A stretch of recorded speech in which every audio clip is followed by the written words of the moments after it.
over that team also we have to pull it over that green buses and the volume down. We have to Can you just repeat again, please? if the audio will be on live, you have to change that. That mix 6 and 7, you have to pull up the volume. Okay. That mix 6 and 7, we have to pull up the volume. 6 and 7.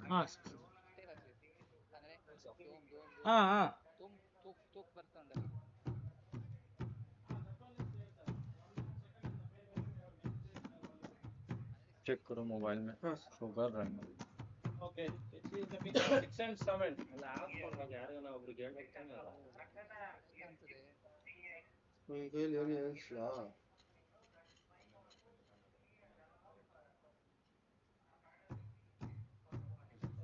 6 and 7 output ಕೇಳಿ output ಏನು input ಇದು 6 and okay output ಬೇಕಾದ್ರೆ output ಬೇಕಾ 6 and 7 ಯಾವ್ಯಾವ mic ಹೋಗ್ತಾ ಇದೆ ಆ mic ಕಳಿಸ್ಬೇಕು ಸರ್ ಒಂದು ನಿಮಿಷ ಸರ್ ಈಗ ಟೆಕ್ನಿಷಿಯನ್ ಕರೀತಾರೆ ಒಂದು ನಿಮಿಷ ಸರ್ ಕಳಿಸಿದ್ದೀನಿ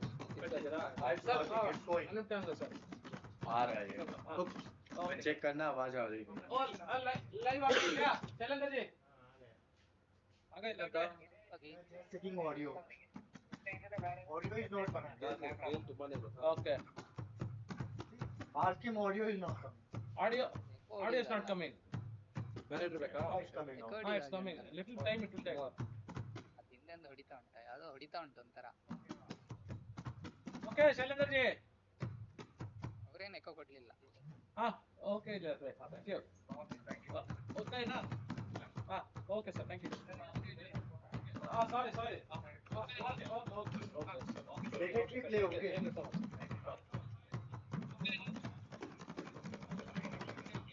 ಒಂದೇ ಕಂಪ್ಲೇಂಟ್ ಎಕೋ ಟೆಕ್ कौन सा है चल प्ले रहने देना लाइव चलने देना हां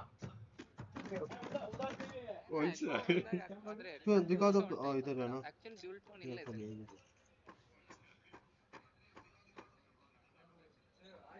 ಇದೆ हमारा भी है हां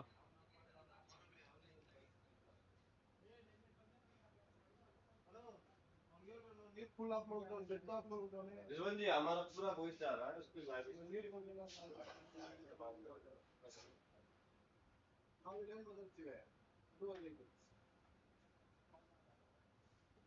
ಇದೆ ಕರೆಕ್ಟಾ ಇದಲ್ಲ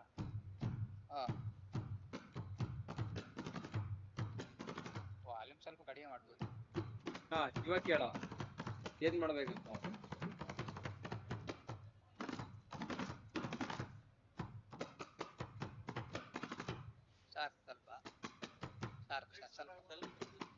तो म्यूट कर सकते हैं क्या भाई म्यूट करना फिर क्यों कर रहा है नहीं अभी वो प्रैक्टिस कर रहे हैं ना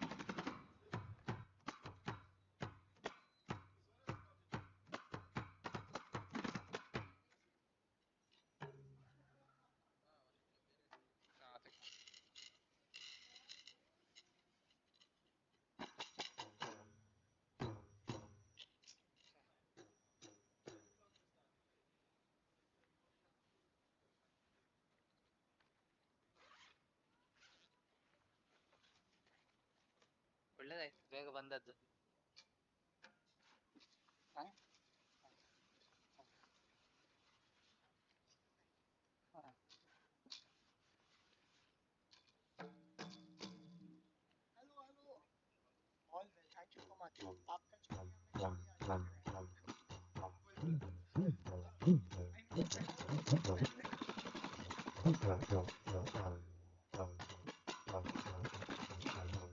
ಇದ್ದಕ್ಕಿಲ್ಲ ತಕ್ ತಕ್ ತಕ್ ಯಾಕೆ ಬರ್ತದೆ ನಂಗೆ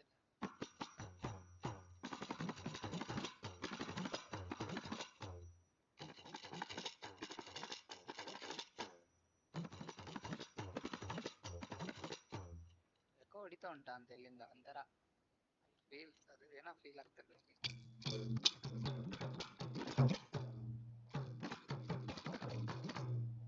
ಸೌಂಡ್ ಓಕೆ ಅದು ಏನೋ ಒಂದು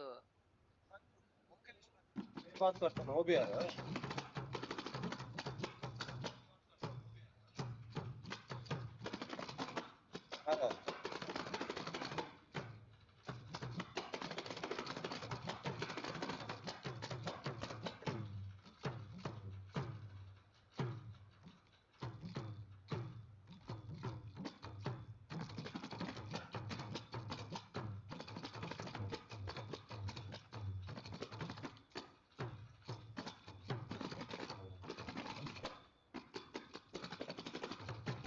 ಎಕೋ ಬರ್ತದ?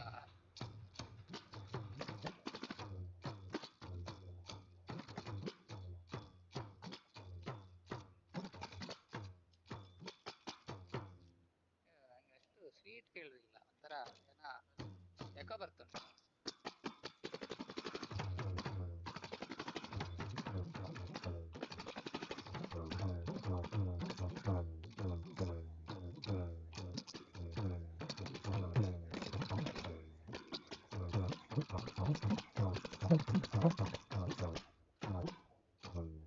ಎಕೋ ಬರ್ತದೆ ಆಕ್ಚುಲಿ.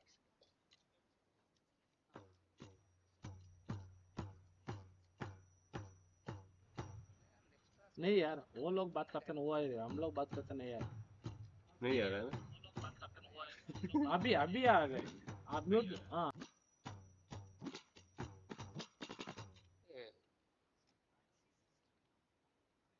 ಎಂತೆನಿಸ್ತದ ನಿಮಗೆ?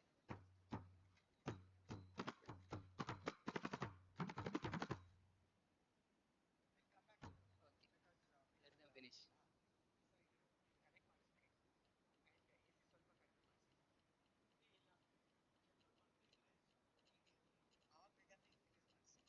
Take a call.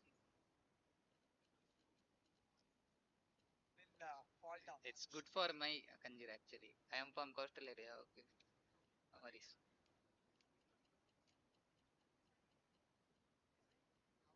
You can reduce. ಹೌದೌದು, ಇದು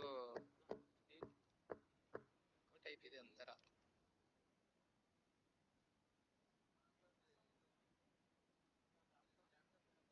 Wires are being kept it ready, they have to get corrected.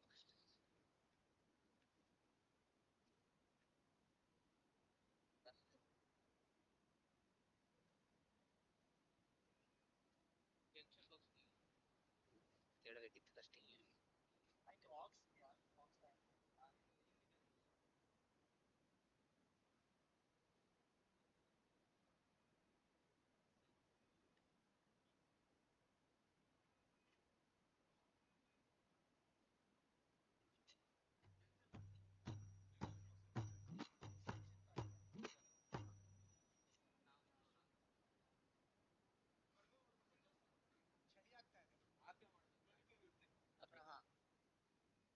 Stage ಕಡೆ ಕಡಿಮೆ ಇಟ್ಟಿರಿ ಸರ್, ಆ ಕಡೆ ಗಮನ ಜಾಸ್ತಿ.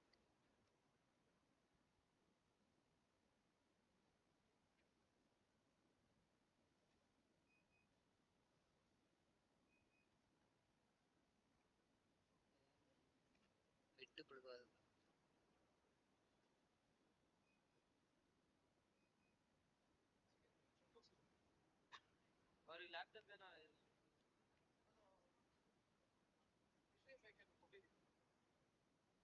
ಚಾರ್ಜಿಂಗ್ ಬರ್ತಾ ಇರ್ಲಿಲ್ಲ ಜಂಕ್ಷನ್ ಬಾಕ್ಸ್. ಸರ್. ಇದು ಲ್ಯಾಪ್ಟಾಪ್ ನನಗೆ ಕನೆಕ್ಟ್ ಆಗ್ಬೇಕಲ್ಲ ಪ್ರೆಸೆಂಟೇಷನ್. HDMI cable. ಅದೇ ಸರ್, ಅದಕ್ಕಲ್ಲ ಜಂಕ್ಷನ್ ಬಾಕ್ಸ್ ಬರ್ತಾ ಇದೆ. ಹಾ ಸರ್,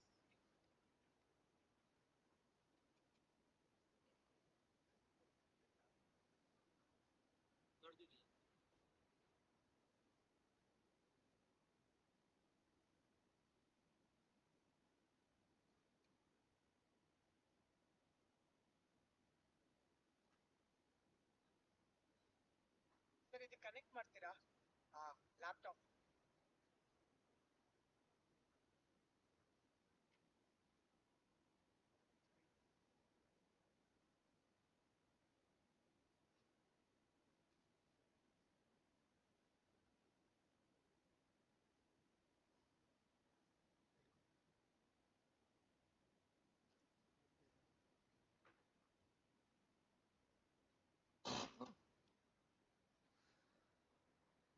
ಇರುತ್ತೆ 100%. ತಿಳ್ಕೊಂಡ್ಬಿಡ್ತೀರಾ? ಅಲ್ಲಿ ಮೆಟ್ಲಲ್ಲಿ.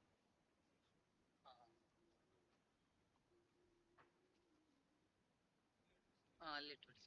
ಮಧ್ಯದಲ್ಲಿ ಇಟ್ಟಿರಿ ಸರ್.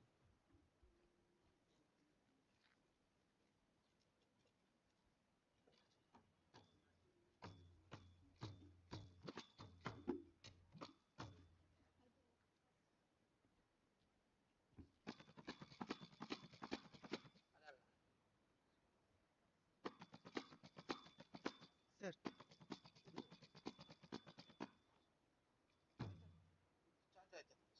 ಚಾರ್ಜ್ ಆಗ್ತಾ ಇದೆ ಸರ್.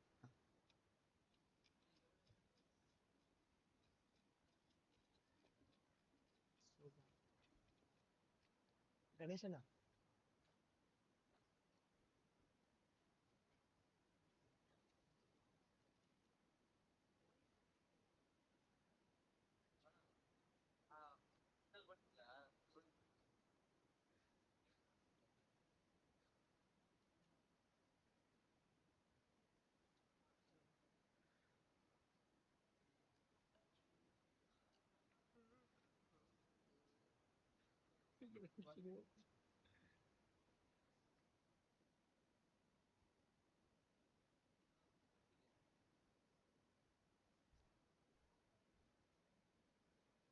ಬೇಗ ಬಂದದ್ದು ಒಳ್ಳೇದಾಯ್ತು.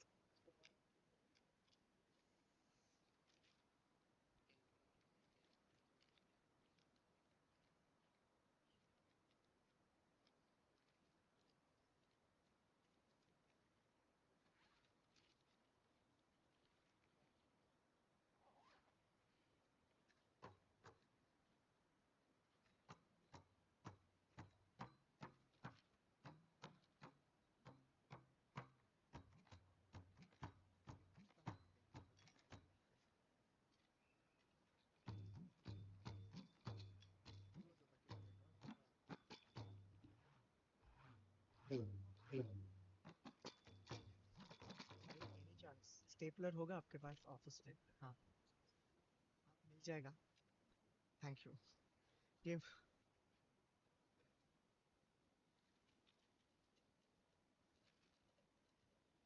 कुछ नहीं, कांस्टेबल करके साइड में डालना है.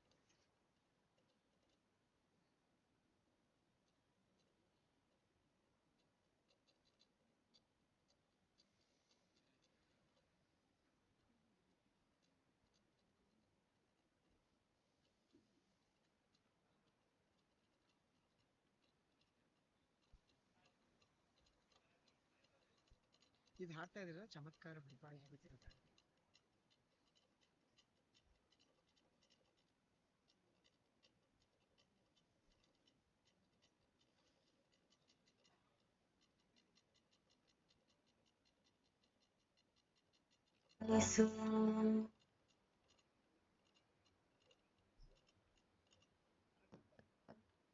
ಕನೆಕ್ಟ್ ಮಾಡಿ ಇಟ್ಟಿದ್ದೀನಿ, ಚೆಕ್ ಮಾಡಿ.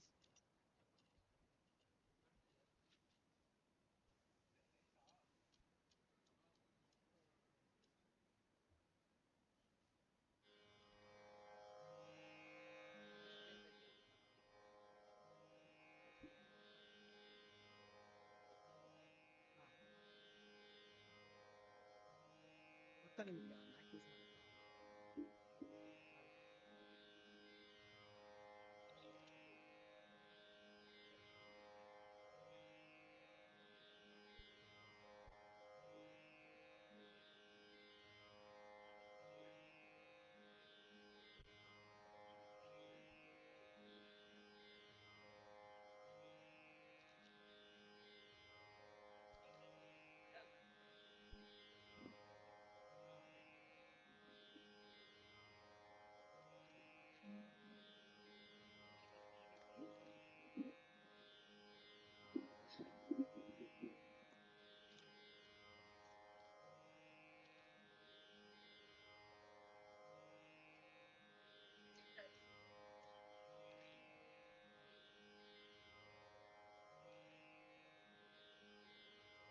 use ಮಾಡೋದು?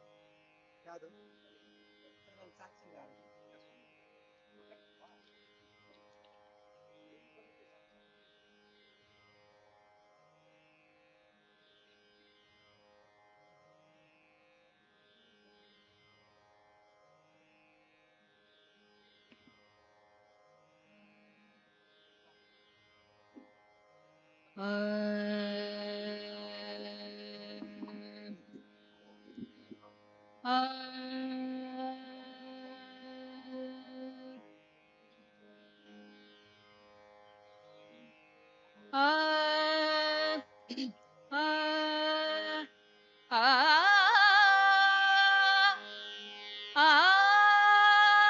ಎಲ್ಲ minus ಇಟ್ಬಿಡಿ first.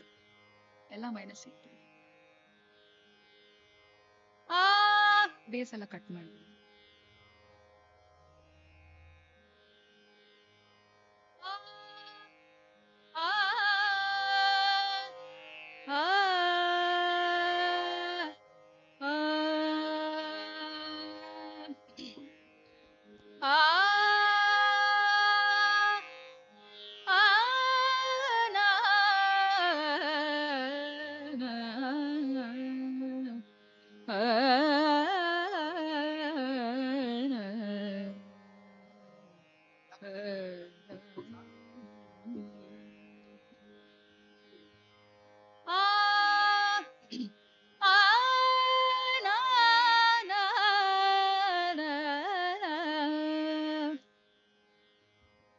I'm trying this inverted this time.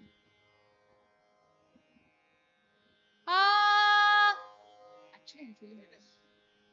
ಹಿಂಗ್ ಬಂದು ಹಾಡ್ಬೇಕಾಗಿಲ್ಲ, ಆರಾಮಾಗಿದೆ, ಏನು ಅಡ್ಡ ಇಲ್ಲ. ಆ ಆ ಆ ಆ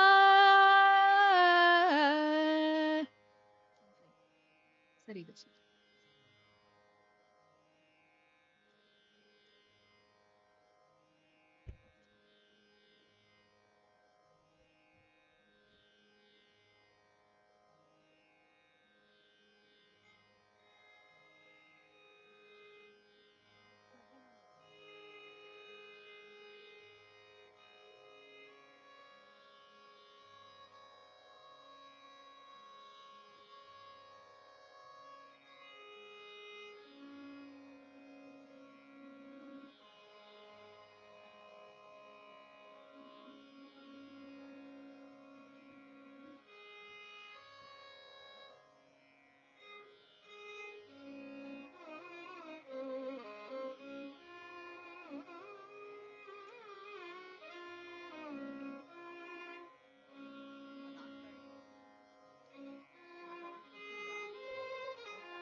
ಚೆಕ್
ನಾವಿಬ್ರು ಒಂದು ಮಾಡ್ಬಿಟ್ಟು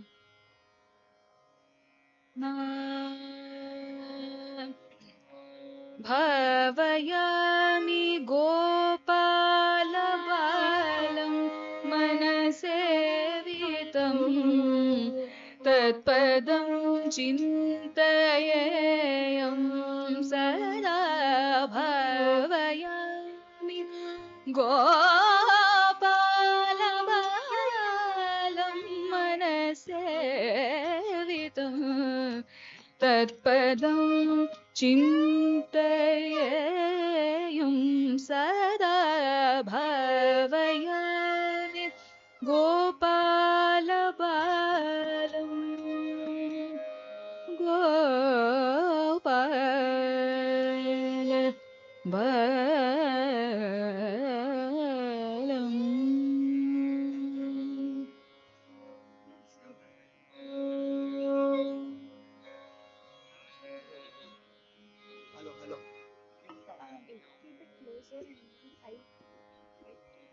Height and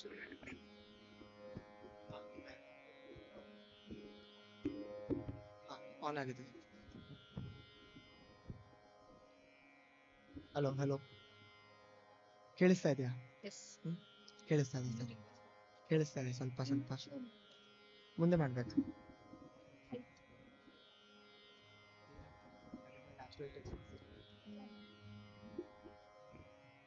ಸರಿ, ಹೌದಾ? ಹೌದು.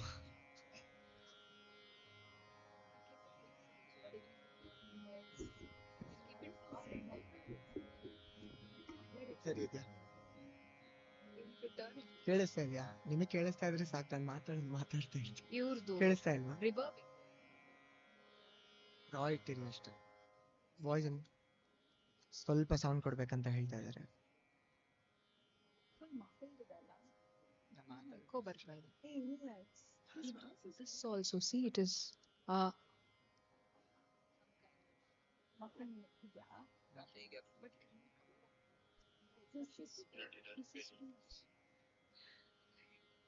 ಡಿಟೆಕ್ಟ್ ಮಾಡ್ತಾನೆ.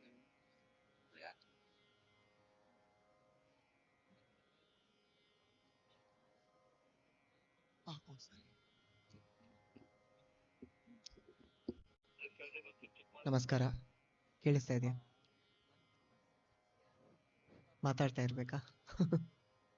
ಸರ್, ಮಾನಿಟರ್ ಅಲ್ಲಿ ಎಕೋ ರಿವರ್ಬ್ ಎಲ್ಲ ಕಟ್ ಮಾಡ್ಬಿಡಿ, ಬೇಸ್ ಎಲ್ಲ ಬೇಡ, ರಾ ಇಟ್ಬಿಟ್ಟು ಆಮೇಲೆ ಚೆಕ್ ಮಾಡಿ. ರಾ ಇಟ್ಬಿಡಿ ಫುಲ್ ಇವ್ರಿಗೆ.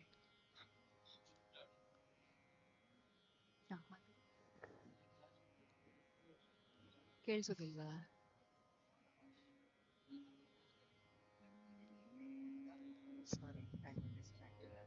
ಮಾತಾಡ್ತಾ ಇರ್ಬೇಕಾ? ಹಲೋ ಹಲೋ, ಮತ್ತು Swami Dikshitar ma'am, it's too loud, ಸ್ವಲ್ಪ ಕಡಿಮೆ ಮಾಡ್ಬೇಕಂತ ಹೇಳ್ತಾ ಇದ್ದಾರೆ ಔಟಲ್ಲಿ. So, hello. ನಿಮ್ ಸರಿ ಆಯ್ತಾ? Hello. ಹಮ್ಮಿಂಗ್ ಬೂಮ್ ಆಗ್ತಾ ಇದೆ. I request one and all that, we have arranged some coffee, tea and snacks. Meantime, while we get adjusted, you can feel comfortable to have it and come back. We might start about 10 minutes, little delayed. So please feel comfortable to feel yourself to have some coffee, tea.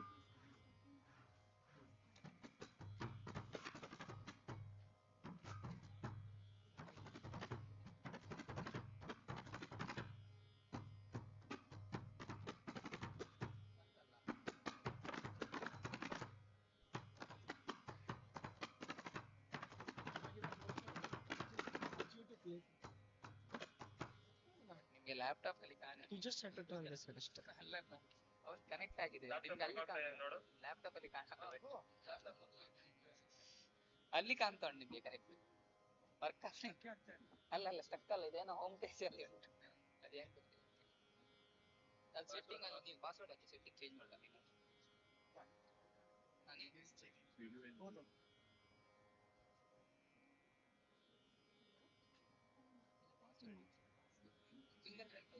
ಇಲ್ಲ, ಇದಕ್ಕೆ stage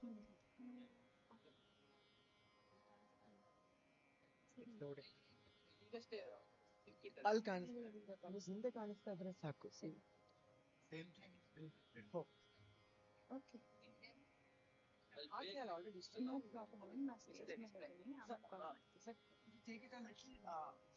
ಅಲ್ಲ, ನಿಮ್ಗೆ ಇಲ್ಲಿ ಕಾಣುವ ಹಾಗೆ ಮಾಡ್ಬೋದು display. ಹೌದಾ, ಮಾಡಿ ನನಗೆ.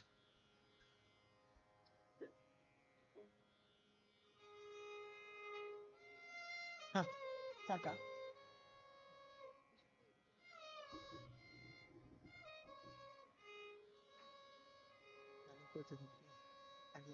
ಕೂತೀನಿ ಶ್ರುತಿ ಕಲ್ಯಾಣಿ.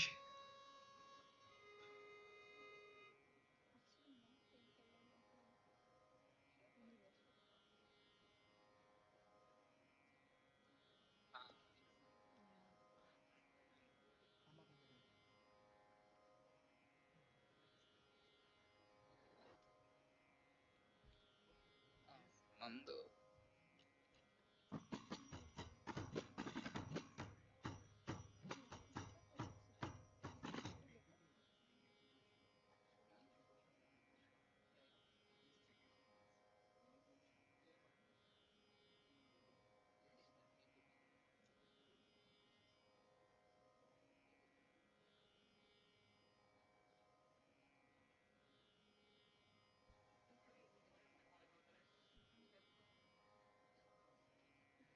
I don't know where the people are going. Sorry. Let it come.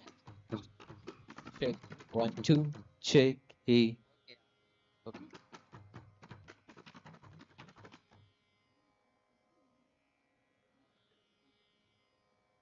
All ಇದು okay.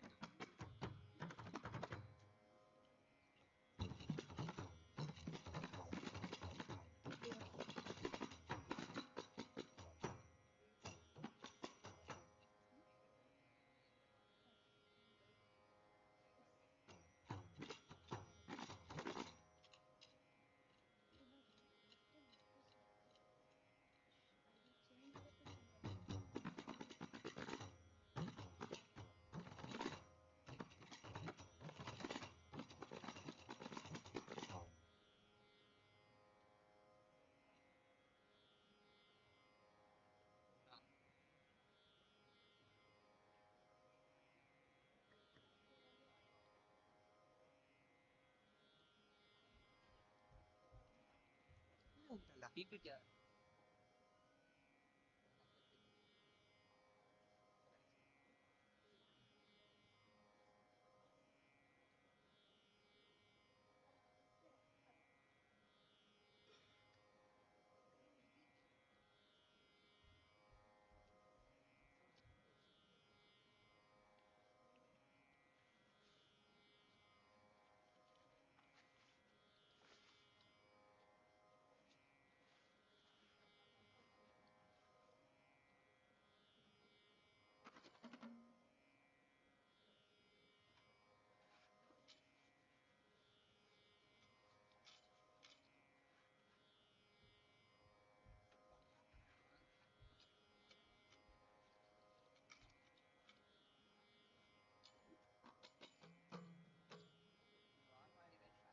ಇತ್ತಲ್ಲ ಸ್ಲೋ ಆಯ್ತದ ಒಂಥರ ಸಡನ್.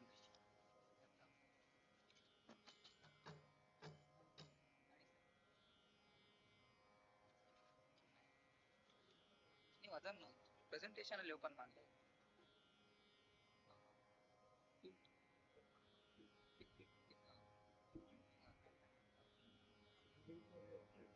ಹಾ ಸೋಪಿಟ್ಟೆ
ಕೂತಿರಲ್ಲ ಅಲ್ವಾ ಕೇಳಿ ಅಣ್ಣ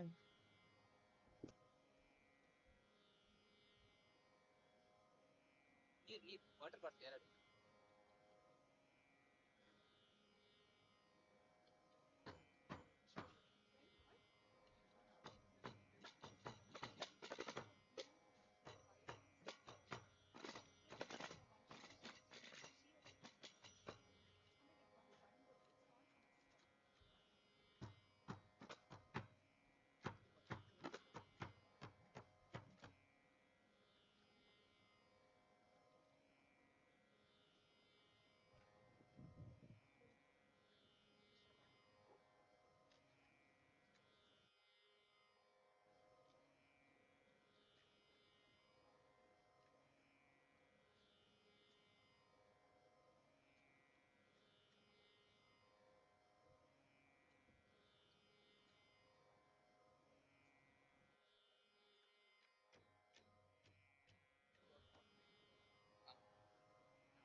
ಅಲ್ಲಿ ಇಟ್ಬಿಟ್ಟು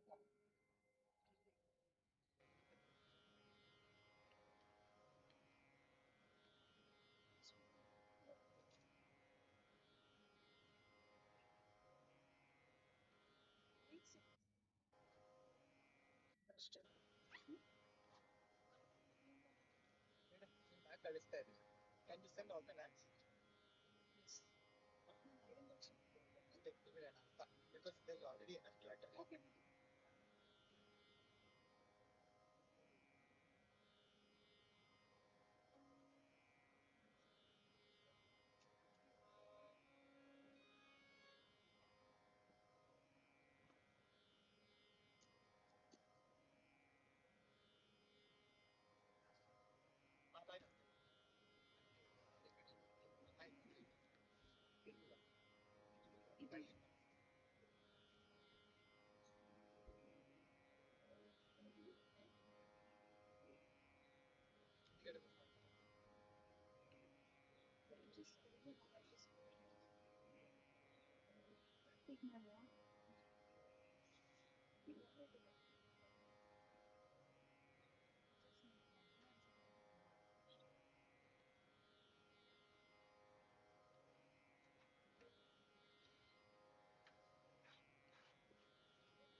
Written everything you told me.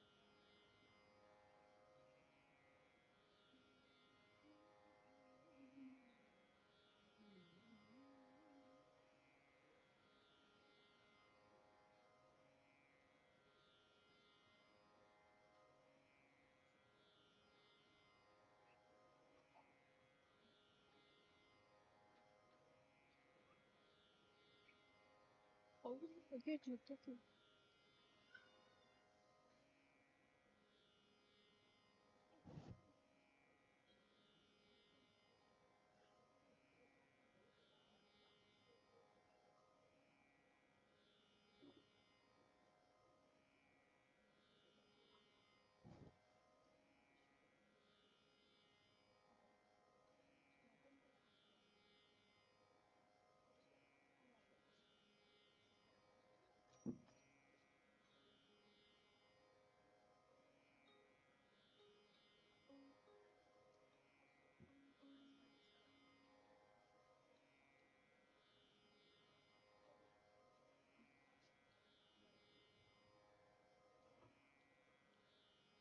You just look at me this time.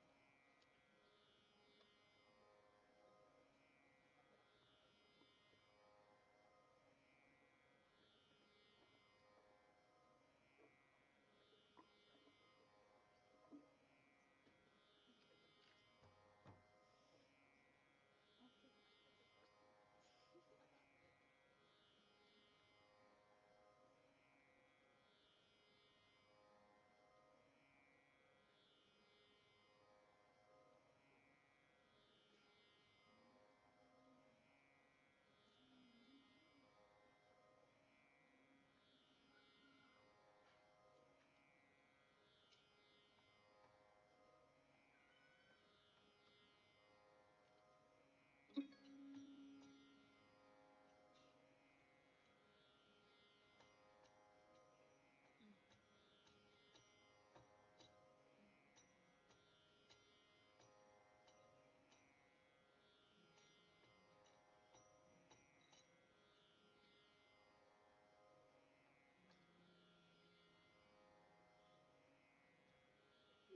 Good evening, all. We will be starting in another 5 to 6 minutes, so I request all of you to be patient.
Good evening, everyone.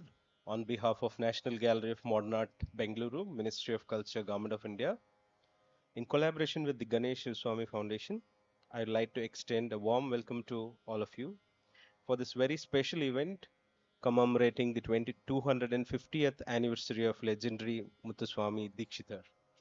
Muthuswami Dikshitar, born on March 24th, 1775, was not just a great poet, singer, veena player, but also a visionary composer whose work continues to inspire generations of music lovers. Along with his contemporaries, Shyama Shastri and Tyagraj, he is regarded as one of the three pillars of Carnatic music, collectively known as the Trinity of Carnatic music. Today, we have gathered to celebrate his immense contribution to the world of music through a unique lecture demonstration, melodic journeys, reading the musical map of Muthuswami Dikshitar.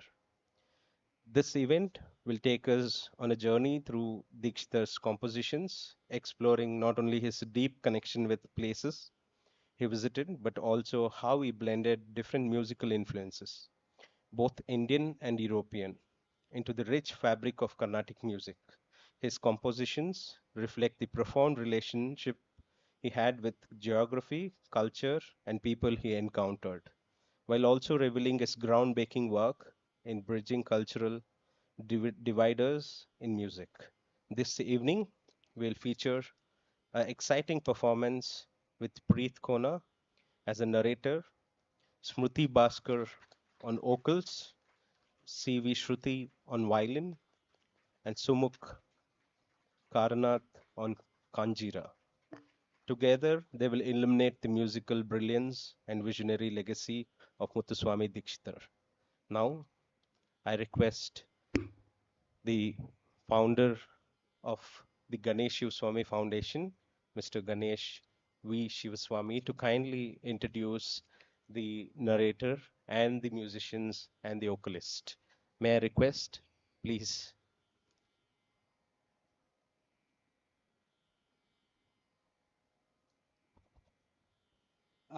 Good evening, ladies and gentlemen.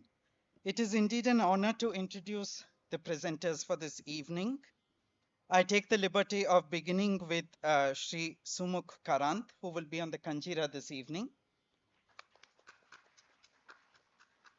He is pursuing his engineering in information science and is a disciple of Vidwan K.H. Ravikumar, who was an artist for All India Radio. On the violin is Kumari C.V. Shruti. She holds a master's in mathematics and is a disciple of Vidwan H.K. Narsimurthy. She's also learned from Vidushi's Akare sisters. The vocalist for the evening is Srimati Shruti Bhaskar. Smriti. She holds a master's in Sanskrit language and literature and was tutored under Vidushi's Pramila Gopal Rao, Meenakshi Ravi, and Vidwan K.V. Krishna Prasad. She is presently pursuing her advanced training under Vidushi Dr. G. Baby Sriram. The presenter for this evening is Preet Konha. He's a wildlife and textile enthusiast. He's done his master's in archaeology at the Maharaja Sayajirao University, Baroda. He's currently doing his PhD at the National Institute of Advanced Studies, IISc, Bengaluru. The topic of his research is titled Historical, Musicological and Computational Analysis of Cross-Cultural Musical Exchanges between India and Europe during the late 18th to early 20th centuries. This makes him somewhat, therefore, very relevant to what we are trying to explore this evening. So, ladies and gentlemen, do join me in giving them a round of applause as they lead us into celebrating 250 years of India's immortal bard, Muthuswami Dikshitar. And I hand over the stage to them. Thank you.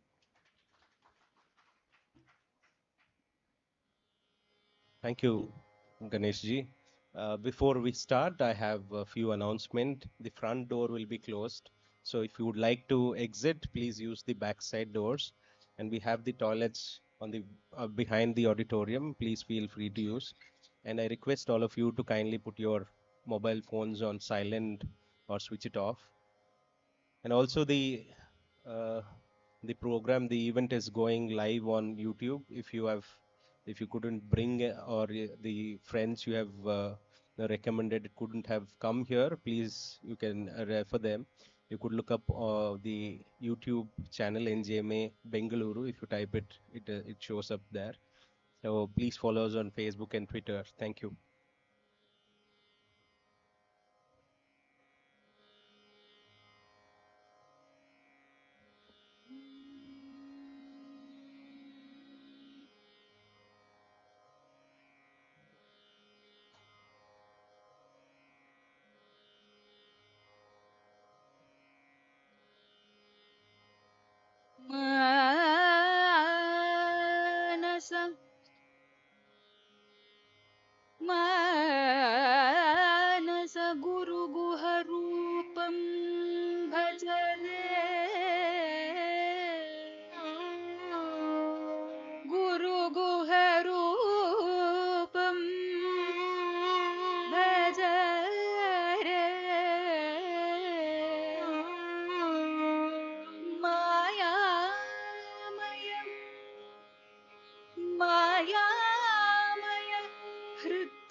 Manas Guru गुहरूपं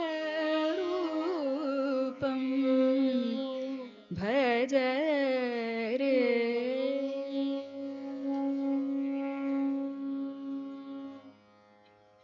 Manasa Guru Guha Rupam Bhajari.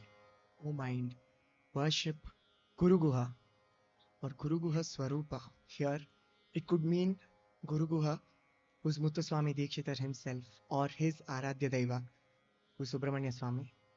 With those opening lines, we are offering today's presentation to the humble feet of Sri Muthuswami Dikshitar.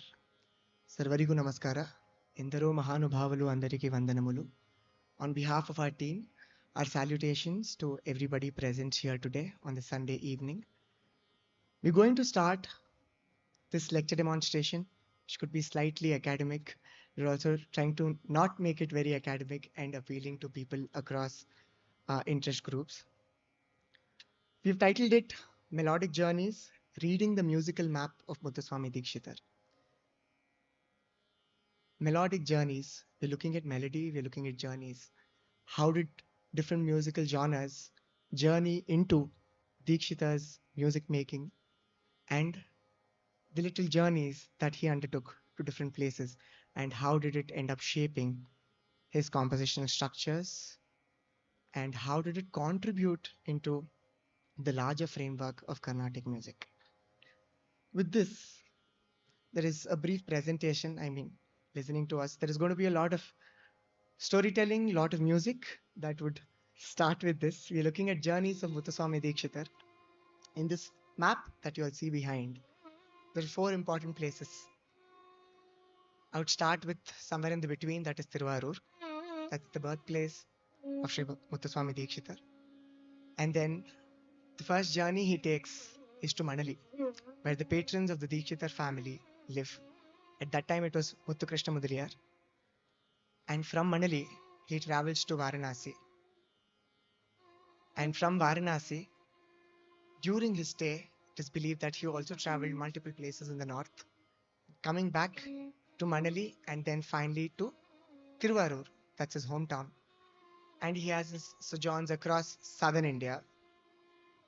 And the final place he goes to is Etayapuram. How am I reading this musical map? So in this journey, the journey is going to be linear, it's going to be parallel, it's going to be circular. And the stories that I would be presenting would also go on with the journey he's undertaken. The first journey of Dikshitar from his birthplace with his family to Manali. What happens in Manali? The Mudaliyar family. Some backstory. In Tiruvarur, Muthu Krishna Mudaliyar visits the grand temple of Tiruvarur Tyagaraja, and there he listens to Ramaswamy Dikshitar, who is Muthuswamy Dikshitar's father, already a well-versed musician and a scholar, singing to the Lord in Tiruvarur. And he was greatly impressed, and he immediately makes a request to Ramaswamy Dikshitar. Why don't you come to Manali? I would patronize. And that's how the whole family traveled to Manali. And it is here in Manali that, because the Mudaliyars were also the Dubash, were translators in the East India Company for the British, very influential, they were zamindars of the land. Here something interesting takes place. The family gets exposed to Western music because of its proximity to Madras. There is a resident English band with multiple instruments being played in the band, from drums to violins to cellos to clarinet. And Dikshitar, at a very young age, which is a very impressionable age, happens to listen to these set of music. They were mostly band music. I wouldn't say they were classical music. Eventually, he was exposed to Western classical music too. But primarily at this point, he's exposed to march, gallops, and British grenadiers. That kind of a music that is very much that is played in a band. listens to this, and much later in his life, he goes on to compose, he assimilates this alien music into his music and composes them with Sanskrit sahityas in praise of various Hindu deities. And this comes to be known as eventually as something called Notu Swara. Why Notu Swara? The word itself, note and Swara. The English parallel for a note, and the parallel in Indian classical music, we call it Swara for a note. What are these? Basically, they're Western original melodies which are set in Sanskrit text. And they're mostly Irish, Scottish, and English in origin. We would start our presentation with the first composition of Notaswara, dedicated to Lord Ganesha, who is also the Lord of auspicious beginning. That is Shakti Sahita Ganapatin.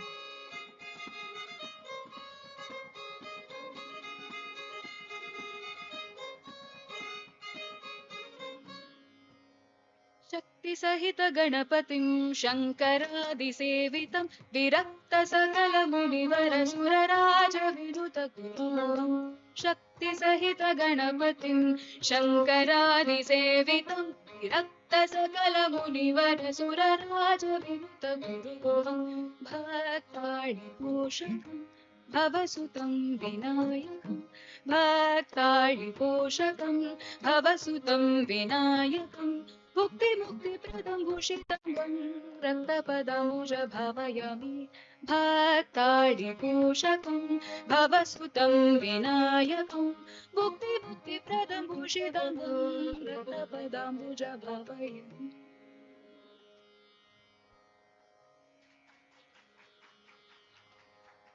Just where these songs were, I mean the setting, where was it originated? Most of these songs. And how did it enter India? In what form? You see, where in the traditional European, very informal music in the ale houses and all, they would press these kind of musics were presented, and then it travels to India through the bands, and then we have this genius Dikshitar who incorporates this in this format. There is much more to this which we'll get in a little later. So the original of this particular song is a French ballroom dance tune from the 17th century. This is the original, and then you see how it gets transported into India, into our system of music as Shakti Sahita Ganapatin. We'll explore a few more tunes. This is on Subramanya, the elder brother and also the Aradhya Deva of Muthuswami Dikshitar.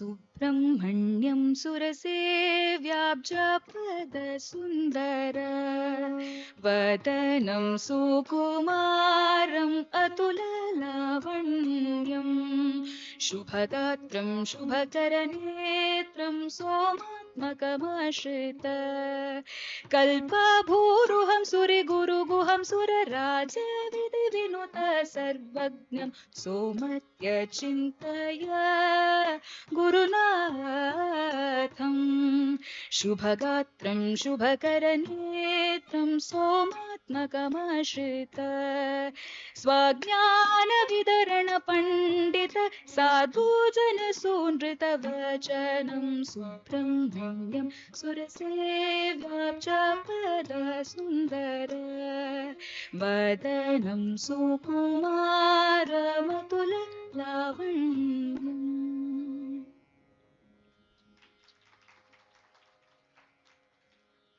We go to this next composition, which is called The Rakes of Mallow. People who've been listening to Western music, very, very popular tune. Once you listen to this song, you will know what composition this is. It's an 18th century composition and originates from this town of Mallow in County Cork.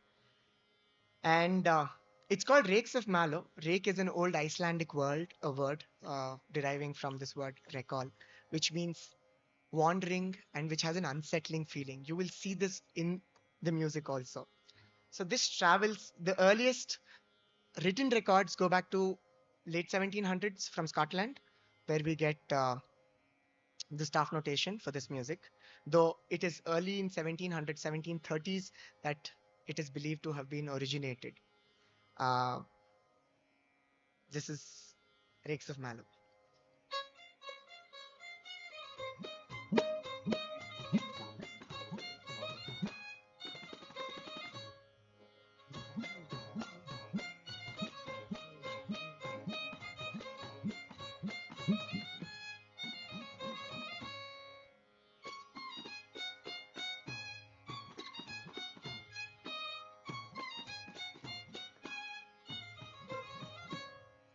वन्दे मीनाक्षि त्वां सरसिजवक्त्रे पर्णे दुर्गे नतसुरवृन्दे शक्ते गुरुगुहपालिनि चलरुहचरणे वन्दे मीनाक्षि त्वां सरसिजवक्त्रे पर्णे दुर्गे नतसुरवृन्दे शक्ते गुरुगुहपालिनि चलरुहचरणे सुन्दरपाण्ड्यानन्दे माये सूर्यजनाधारे सुन्दरराजसहोदरि गौरी शुभकरि सततवहम् सुन्दरपाण्ड्यानन्दे माये सूर्यजनाधारे सुन्दरराजसहोदरि गौरी शुभकरि सततवहम् वन्दे मीनाक्षि त्वां सरसिजवक्त्रे पर्णे दुर्गे नतसुरवृन्दे शक्ति गुरुगुहपालिनि चलरुहचरणे.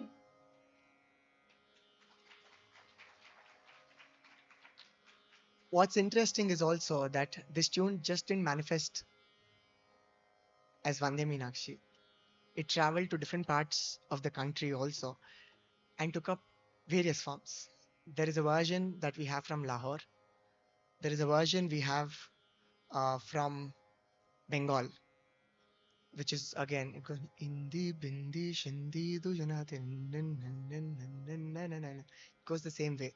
So we try to look into the biography of a tune on how did it travel and how did it manifest in different parts of the country. That's the story of Rakes of Mallow. And even in different parts of Europe, it took up different shapes. Just an example, the Bengali version that I spoke of, and how did it first written down in Scotland in 1780s. Then you see so many versions within Europe. And then in India, you have the Vande Meenakshi, you have the quadrille, you have the Lahore version, you have the Bengali version.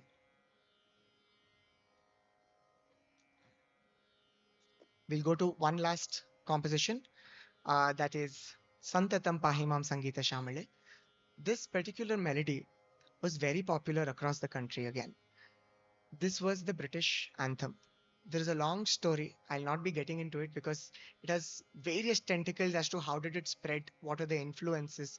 Somebody called Shorendranath Tagore from the older Tagore family in Bengal was very he played a pivotal role in also popularizing this tune, making it compulsory across Bengal in government schools. So there were not just these bands, there were various other forces also that contributed in the dispersal of these tunes. But in southern India, it definitely came with the band. And originally, the plain song, which goes on to become God Save the King or the Queen, based on if it was the king or the queen on the throne. And then it translates into Santatam Pahimam Sangita Shamale. सन्ततं पाहि मां सङ्गीतश्यामळे सर्वाधारे सन्ततं पाहि मां सङ्गीतश्यामळे सर्वाधारे जननि सर्वाधारे सन्ततं पाहि मां सङ्गीत श्यामळे सर्वाधारे जननि सर्वाधारे चिन्तितार्थप्रदे चित्रूपिणी शिवे श्रीगुरुगुह सेविते शिवमोहाकारे चिन्तितार्थप्रदे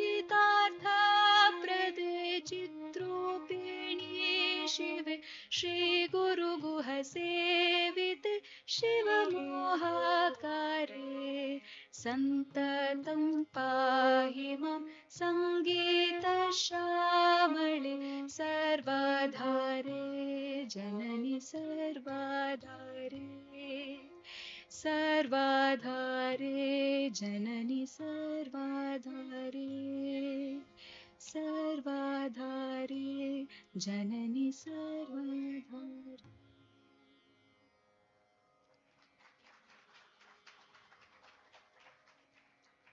These are certain notuswaras with their parallel European tunes. Now we would wonder why these simple tunes, by this legendary composer who is known to be one of the hearts of Carnatic music. There is a parallel story to this. You all will have to bear with me for about 5-6 minutes because there is some amount of information dump and some stories coming your way. Then we're going to come back to music. So you see the violin there, right? Why have I specifically kept the violin? So there is some connection between the notuswara and the violin that you all have also been listening to. But this particular violin that we see is from 1830. It is made of ivory. This was gifted by Maharaja Swati Tirunal to Vadivellu. Who is Vadivellu? Vadivellu was one of the Tanjore quartet who were again makers to great extent of Carnatic music and mostly dance. Vadivellu in the four brothers, that is Ponnaya, Chinnaya, Shivanandam Vadivellu, was a violinist who also happens to be the student of Muthuswami Dikshitar. Now, why is it that Muthuswami Dikshitar, was it just an experiment? Why would he compose such simple melodies? There are multiple ideas out there in the public realm and also in the music fraternity that it was just an experiment, that he heard this and he was interested, he wanted to make this. Then there is also there is a patron who asked him to compose these. And then there is a request from a British officer to popularize this form of music. All of these exist. There is also one more thing which when I was researching I saw. This was made to help his brother. I'm introducing his brother now. So far you've seen two characters, Ramaswamy Dikshitar, his father, Muthuswami Dikshitar, son from the family, apart from the Mudaliyars. Now comes Baluswami Dikshitar, who is the youngest of the brothers. He takes up the violin. How? With the patronage of the Mudaliyars. It was Muthu Krishna Mudaliyar. After that, it was Venkata Krishna Mudaliyar, who is the son, who continues patronizing the Dikshitar family at Manali. And here, he develops interest, and there is a request made that by the father, Ramaswamy Dikshitar, and even he was intrigued by this instrument. Multiple reasons as to why. We'll again come back to that a little later. He says, I want to learn this instrument. They were already learning music. Veena was there in the family. And they were learning vocals. Now comes the violin.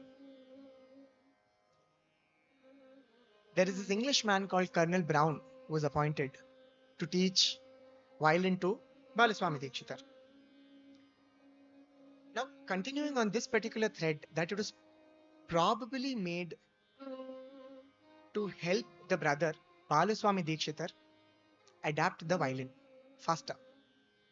Because eventually, a lot of senior musicologists and music historians have said that he was able to adapt it into Carnatic music, primarily with the help of his brother Muthuswami Dikshitar. How did it happen? We generally tend to forget these fundamental questions. How did the transition take place? Yes, they were musicians. It's not that I took the violin and started playing. In many cases, it could be possible because they were musically very, very well versed. But here we know that there was this Colonel Brown who helped him teach. So there is a set pedagogy that goes with it. So when in Carnatic music, if you go, just request in Shankarabharana only if you could sing Saregama Padanisa. Sari Gama Padani Sa Ni Da Pa Ma Ga Ri Sa. This is a very chaste Shankarabharanam in Carnatic. How would it go flat? Just Sari Gama Padani Sa Ni Da Pa Ma Ga Ri Sa. this is how we start, but in Mayamalava Gauda scale in Carnatic music.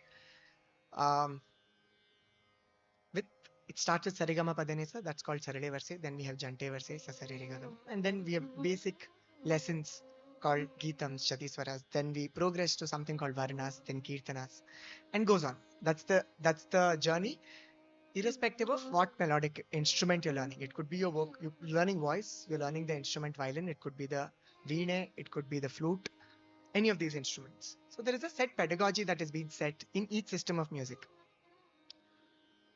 So now in the quest of finding this, I reached Tanjavur, Saraswati Mahal Library. Tanjavur was a melting pot in the 1700s and 1800s. In the Chola Desha, you have the Marathas.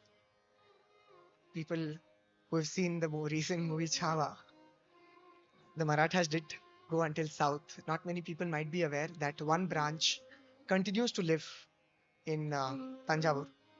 That is Chhatrapati Shivaji Maharaj's father, Shahaji Maharaj's second wife's son, Yankoji Maharaj or Ekoji Maharaj. Bangalore was also under them. It was a Jagir, Bangalore.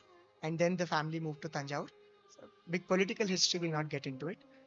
But as the Marathas went there and the downfall of Vijayanagara Empire, lot of people from the artist fraternity were looking for patronage. And that's how you see a major chunk of people going south of River Kaveri from Karnataka, Andhra. And they all reached Tanjavur. That is where all the Carnatic trinities, if you see, it's not surprising. All three of them are from Tanjavur.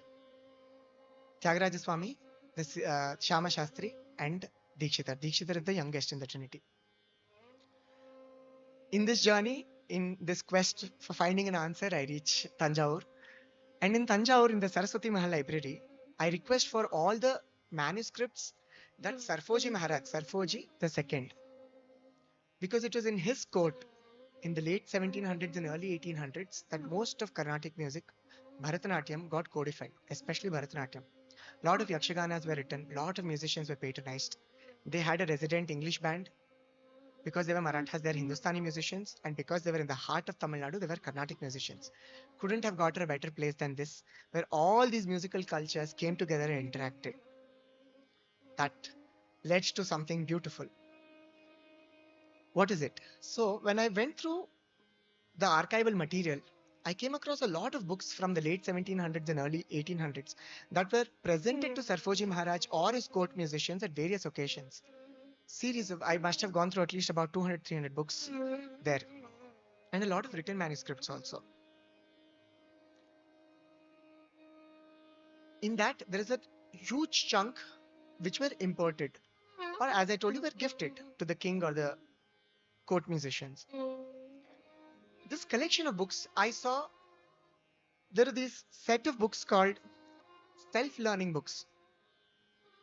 These self-learning books were mostly to teach instruments. It could be the, clarinet, harpsichord, the violin, and likewise. And when I was going through these books, I saw these set of beginning chapters which said short lessons for beginners. This caught my attention. And I saw a series of, I saw a pattern of these specific tunes. And they were repetitive in all these books. To my sheer surprise, See, history is a lot of corroborative data also, and things are not written. Most of these parallel European melodies that you see were actually there as a part of the short beginner lessons, which is a part of the European pedagogy with the Western pedagogy. So it is much later when you also look how did music travel. The first would be that the music came, and eventually with the music also came the pedagogy. So you see all of these manuscripts enter India and becoming a part of the larger musical institutions of this country. Then cut to some early sources that document notice for us.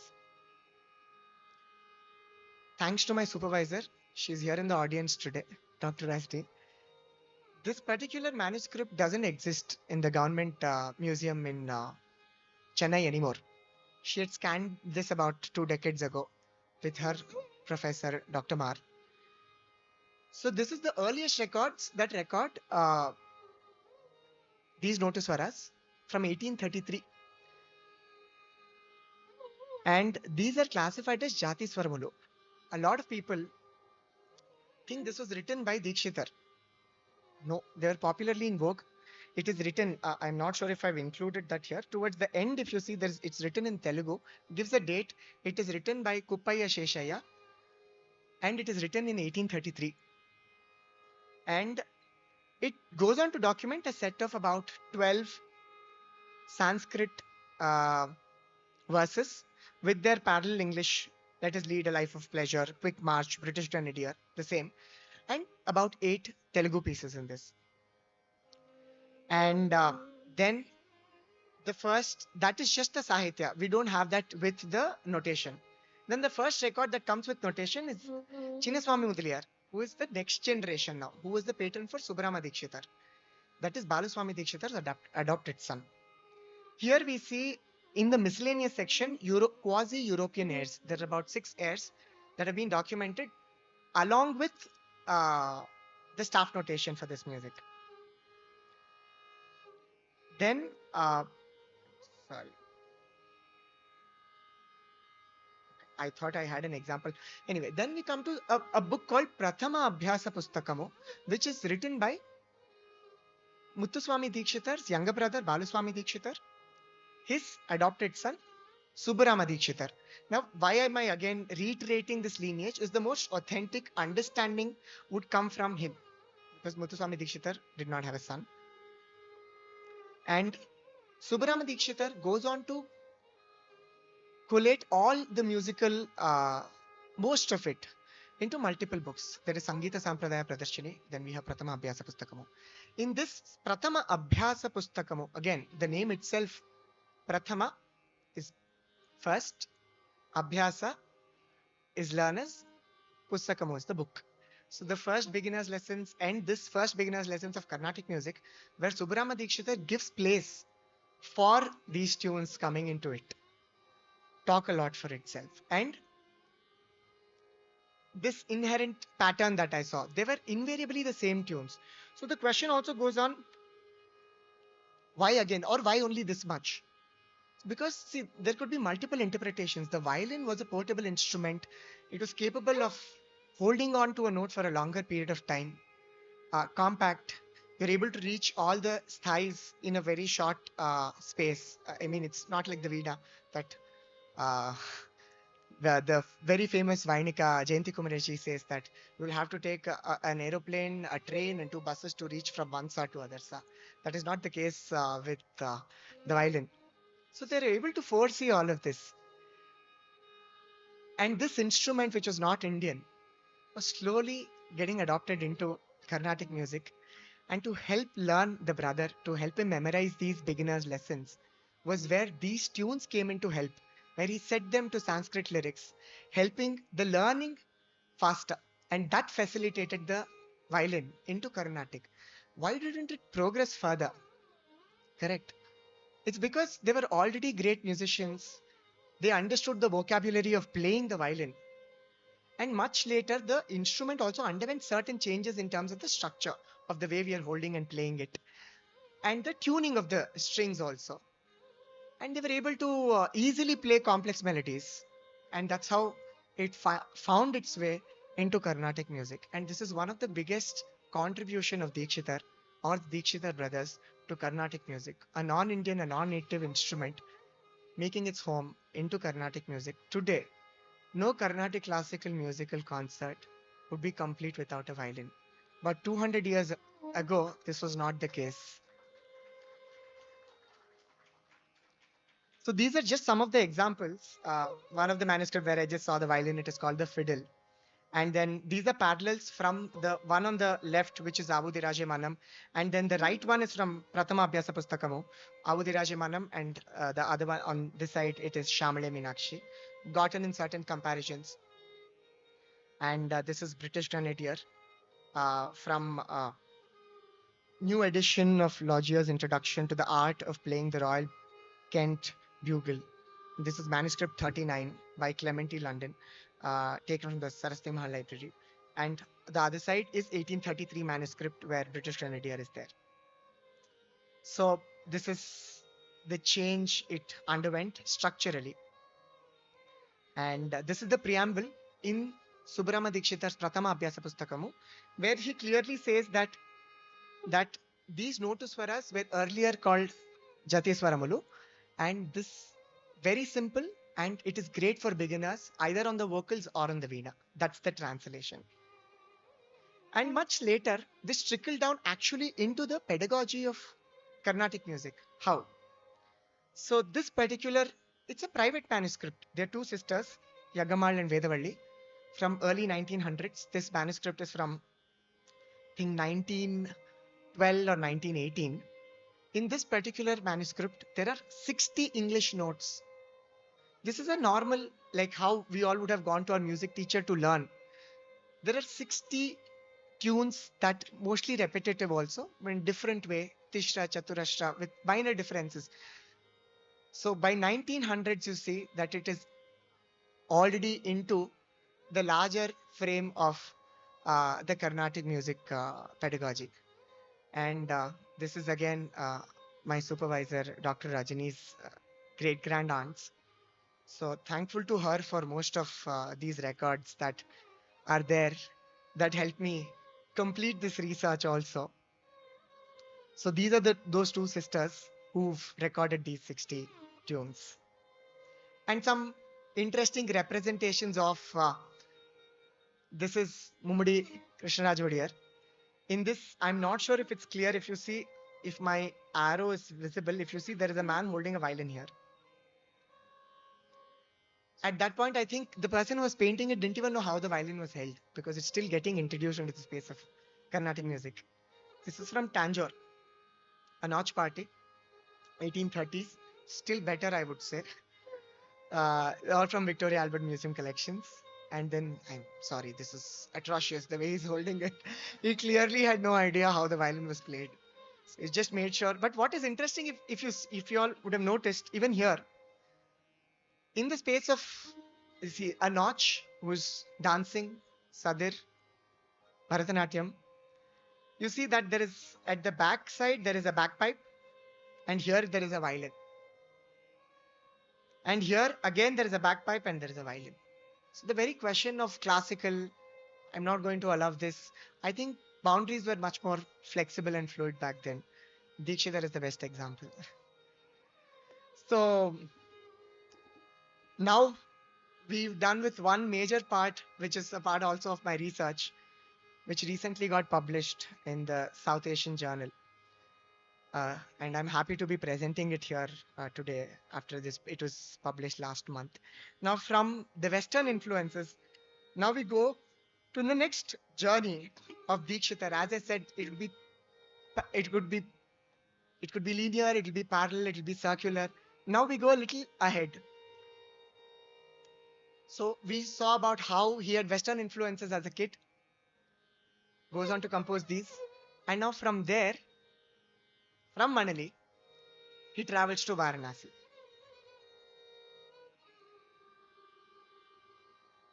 His father had a guru called Chidambaranatha Yogi, who eventually goes on to initiate even Muthuswami Dikshitar into the Sri Vidya Parampara.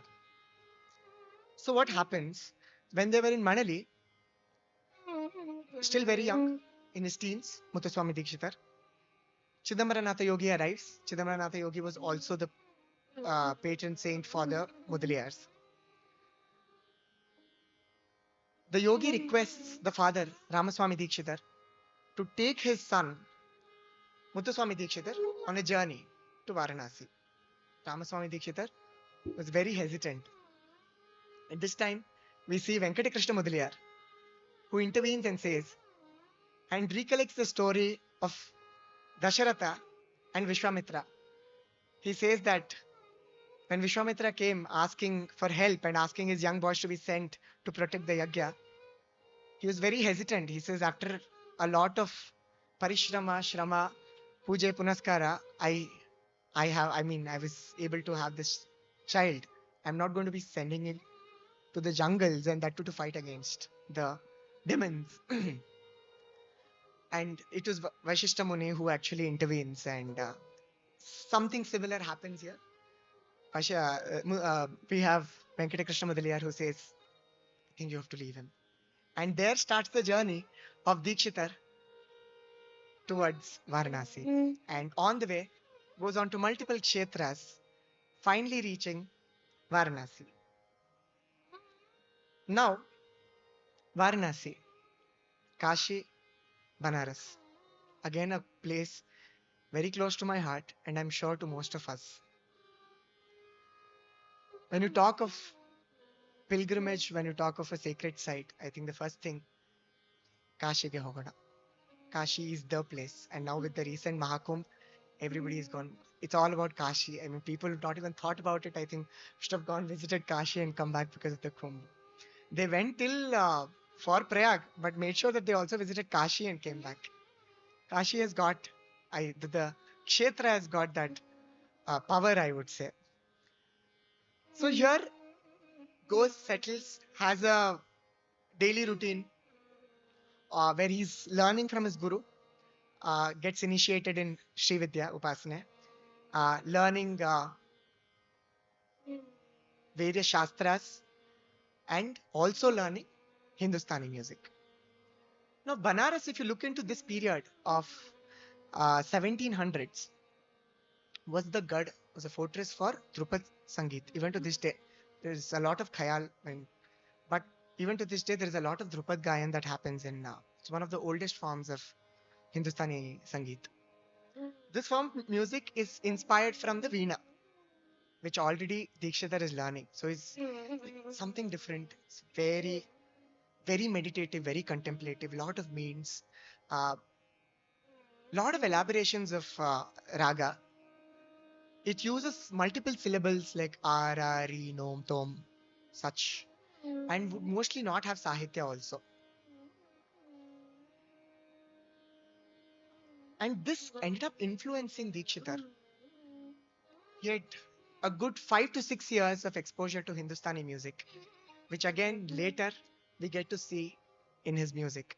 But also a word of they followed the school of Venkatamaki. Venkatamaki, who wrote the Chaturdandi Prakashika, one of the most important texts for Carnatic music. There you actually find in the very beginning level, what I said, Geetams, at the beginner's level only, Rag Brindavani, a Geetam in Brindavani. So during at least Venkatamaki's period, it was not that well pronounced, the split between Hindustani and Carnatic.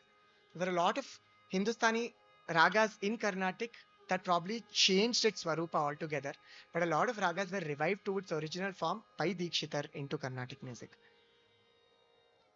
To have this understanding, now with this, I finish my Kate Purana, at least for now. Now we come to music. So, what is this element of Hindustani in Carnatic that we see? Before that, should be presenting a small piece in a very chaste Carnatic raga for you all to have an idea of how does it actually sound in Carnatic before we go to Hindustani. Na na na na na na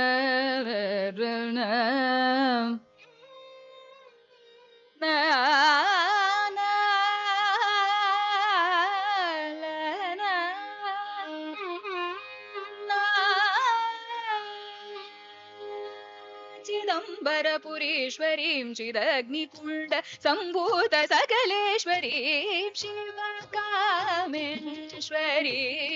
चिन्तये चिदम्बरपुरीश्वरीं चिदग्निकुण्ड सम्भूत सकलेश्वरीं शिवकामेश्वरीं चिन्तयेऽहं शृङ्गार रससम्पूर्णकरीं शिवकामेश्वरीं चिन्तये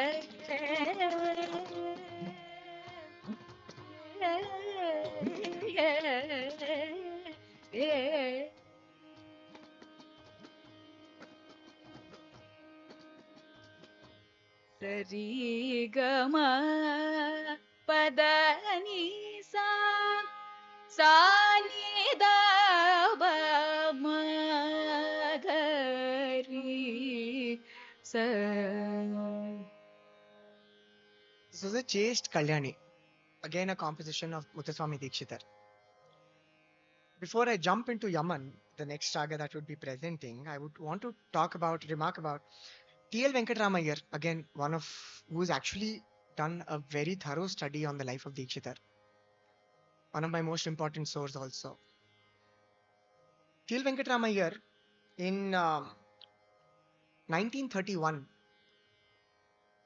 interacts, converses and interviews. Most important person here is Ambi Dikshitar. Ambi Dikshitar is the grandson of Subbarama Dikshitar now. So it is very necessary that you see the line because the parampara continues in the house. He says, I'm quoting literally, not merely were many of his kritis generally unknown, he heard Ambi Dikshitar perform, but the style of the music was something which was new and refreshing. The songs were all in Vilambakala and full of gamakas. He says that was presented by Ambi Dikshitar 3-4 generations later of Muthuswami Dikshitar in the unbroken lineage of the house. You see, he says that all the pieces that he heard were in Vilambakala and were full of gamakas. And we would present how this might sound like when it comes into Carnatic. I've already disclosed the raga with presenting Yaman. If you could present the Aroha Avaroha first. So why we presented Kalyani also before this, for just to, the Swarasthanas are the same, but the approach is very different in Carnatic. So he doesn't call it Kalyani here. He calls it Yaman in this particular composition. Nere ga ma da ni sa sa ni da pa ma ga re ne re sa. Jambu pate ma pahi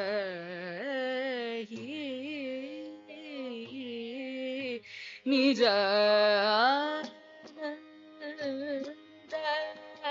amrita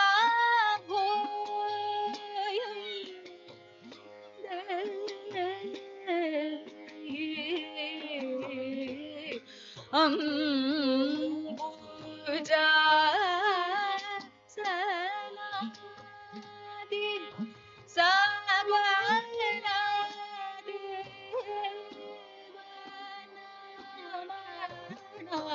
Ambuja Sanadi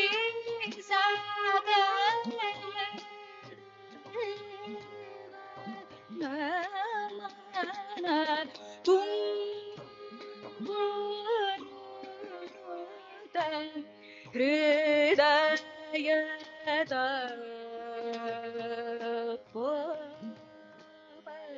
Shamanam Ambudhi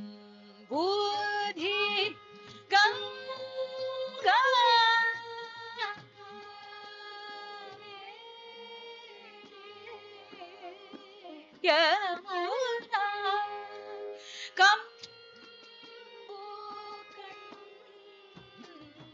ಕಂಠ್ಯಖಿಲ ಡೇಶ್ವರಿ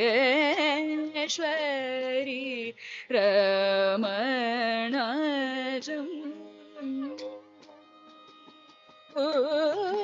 ಪಥೆ ಪಹಿ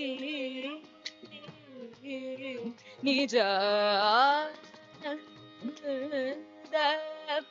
Amrutha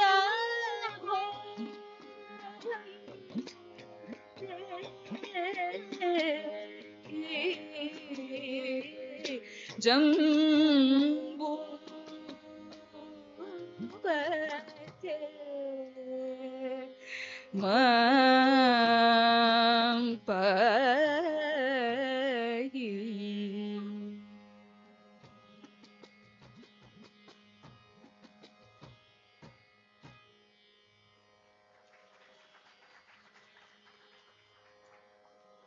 This song is often mistaken as Yamuna Kalyani. So, what is Yamuna Kalyani? What is Yaman? There's a lot of confusion because there's also chaste compositions in Yamuna Kalyani in Carnatic music. We have Haridasulu Vedale, Harismarane Mado Nirantara Purandradasa later. But this isn't Yamuna Kalyani, but popularly referred, most of the senior musicians have called it Yamuna Kalyani. T.L. Venkatramayar says that this is in Hindustani Yaman. And another musicologist also that I was reading, Dr. V.V. Srivatsa, also calls it's in Yaman. And this again is reiterated. One of the most beautiful things about Dikshitar is how he embeds the Raga Mudre into the composition. I'm sure at least some might have identified very beautifully when he's taking the names of the rivers, Ganga, Kaveri, Yamuna. He positions it there, which also has a meaning in the larger context of the framework of the song. So this is in Rag Yaman. There is a very alpa usage. People who understand music, for people who do not understand music, there are different swarasthanas. In Kalyani, we use Pratimadhyama. There is Shuddha Madhyama is Varjita. We don't use Mahavan. Same thing goes with Yaman. But when you're doing the means, when you're gliding from Ma 2 to G3, there is slight usage of Mahavan. Sometimes that comes into, that could have gotten prominent with time, with the lack of original sources, and why.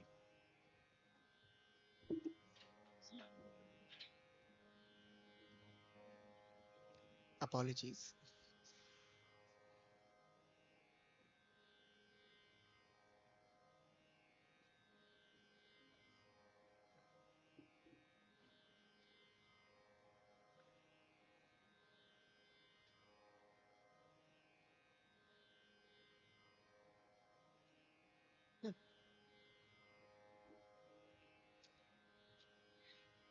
Dr. V.V. Srivatsa has also looked into how do we look into this incorporation or adaptation of Hindustani music into Carnatic music.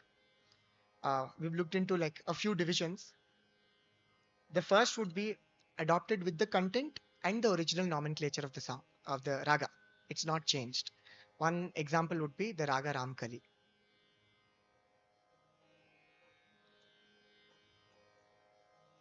Rama Rama Kali Kalusha Virama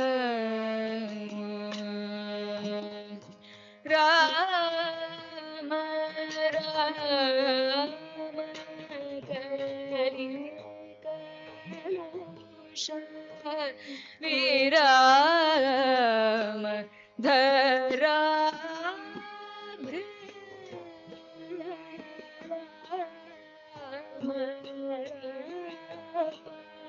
Magada Padani Dada Magada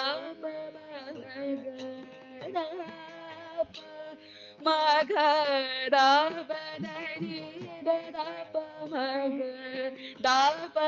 Magada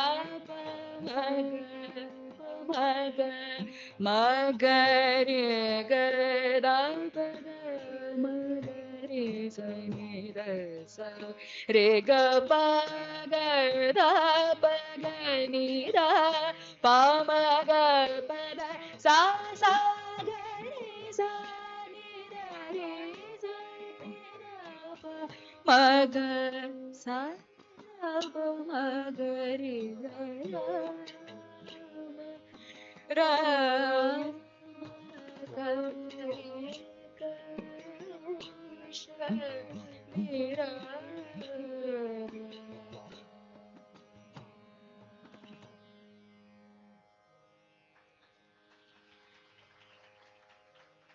Even here, the Raga Mudra, Rama Rama Kali, so beautifully embeds the usage of the Raga Mudra within the Raga.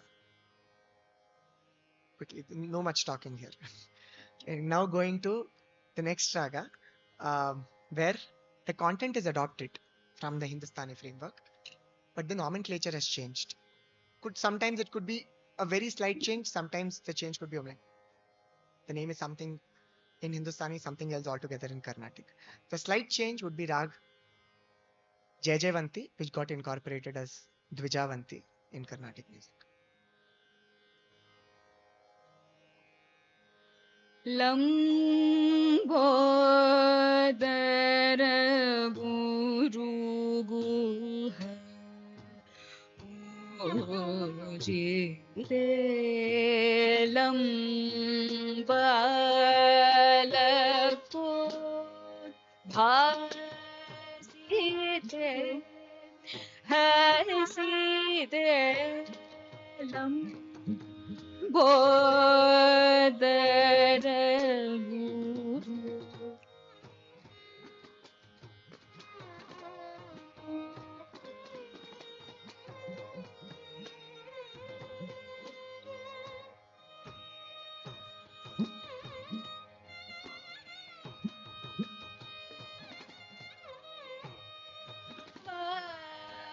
deva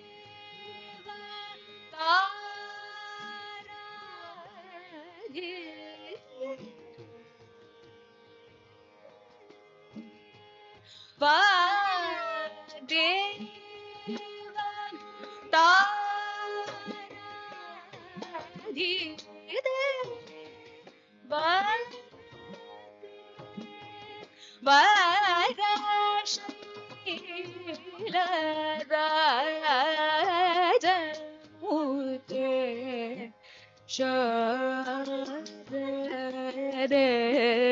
Jambhari Sambhavide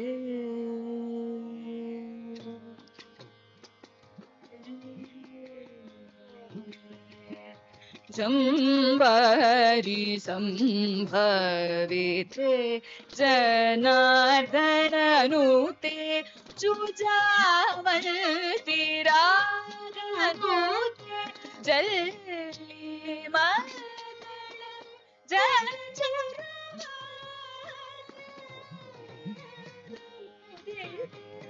Jnana Prade Akhiladeshnu Rakshashri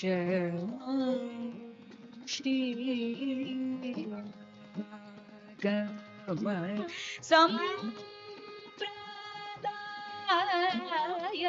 Nipune Shri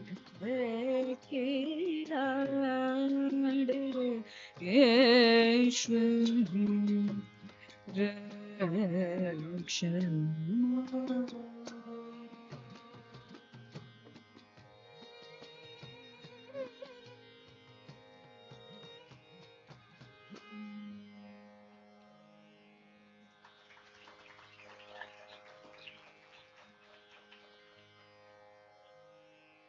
In this, again, we see the Ragamudra, an abridged version of Dvijavanti, where some places the singers sing it as Dvijavanti, some place, like Khadibol even, certain versions where they also sing Jujavanti. It is this particular raga.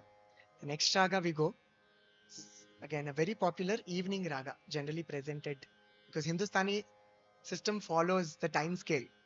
They don't sing certain ragas. It's certain ragas are presented during certain seasons. Certain ragas are presented during certain times of the day. So generally, evenings are for rag Kedar, uh, which in Carnatic music was Hamir Kalyani.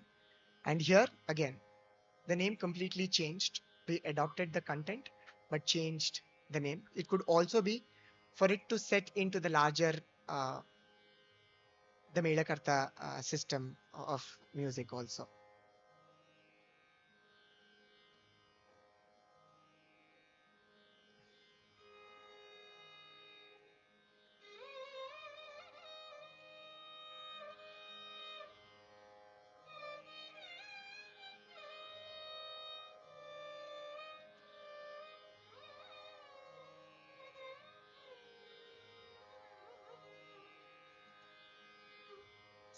गन्धविपिनान्तरङ्गशयनम्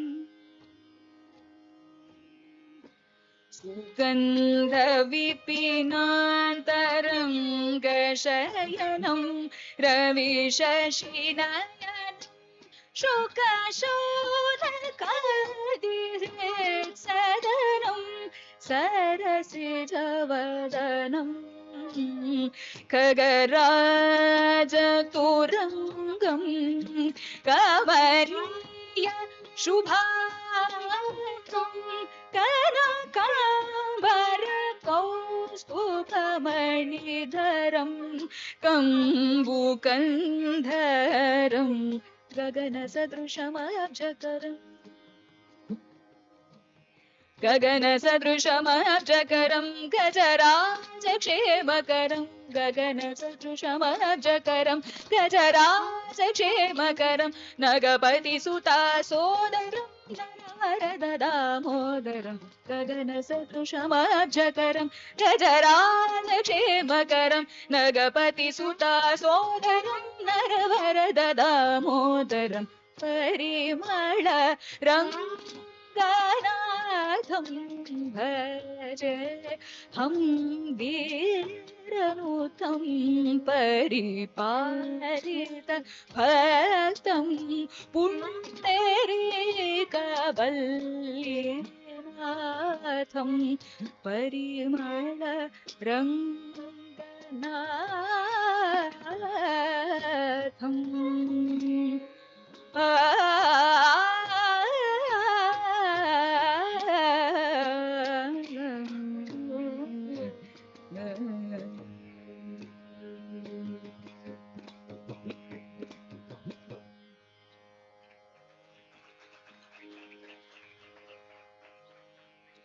Before we move to the final set of reading his compositions in order to understand, in the Hindustani section, the final presentation, how ragas got not just adapted but integrated and got, I would, lack of better word, Carnaticized also. One of such ragas would be Rag Jhinjoti, which became Centurity in Carnatic. And if you all remember, in the journey, we are in Kashi. So this particular section, we will end with a composition on River Ganga in Raga Jhinjoti. Gange mam pahi,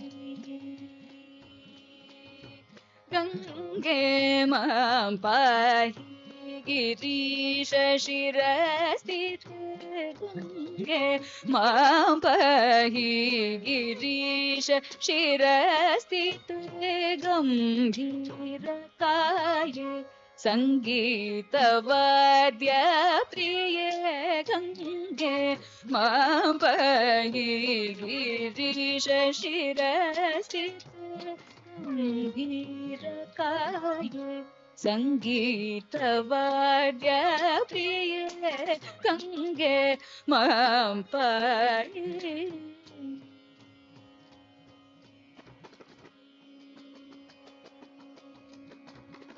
अंगजतातमुदे असिवरुणामते अंगजतातमुदे शिवरुणा मध्ये अक्रूर पूजिते अक्रूर पूजिते अक्रूर पूजिते अखिल जनानन्दे सकल तीर्थमूले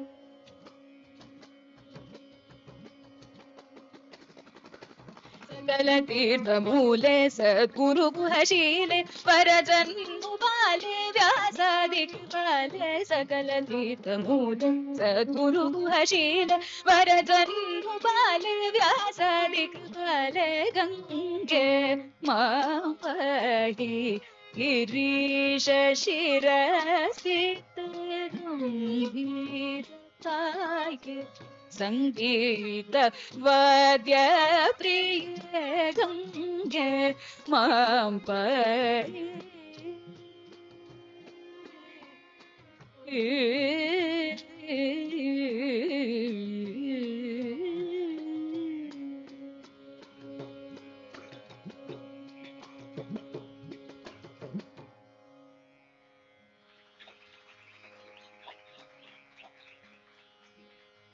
One of the biggest contributions that Dikshitar also did, these ragas in their abstract forms, with just the name of the raga, I don't think would have survived. It's because he set them to compositions with lyrics, and that is how we have most of these compositions with the original use of ragas. If this task was not undertaken, I don't think the Swarupam of the raga would have ever reached us. It would have changed with changing hands and patrons. And he goes on to use multiple more, very, very today prominent Hindustani ragas like Marwa, Gurjari, Miyaki Todi.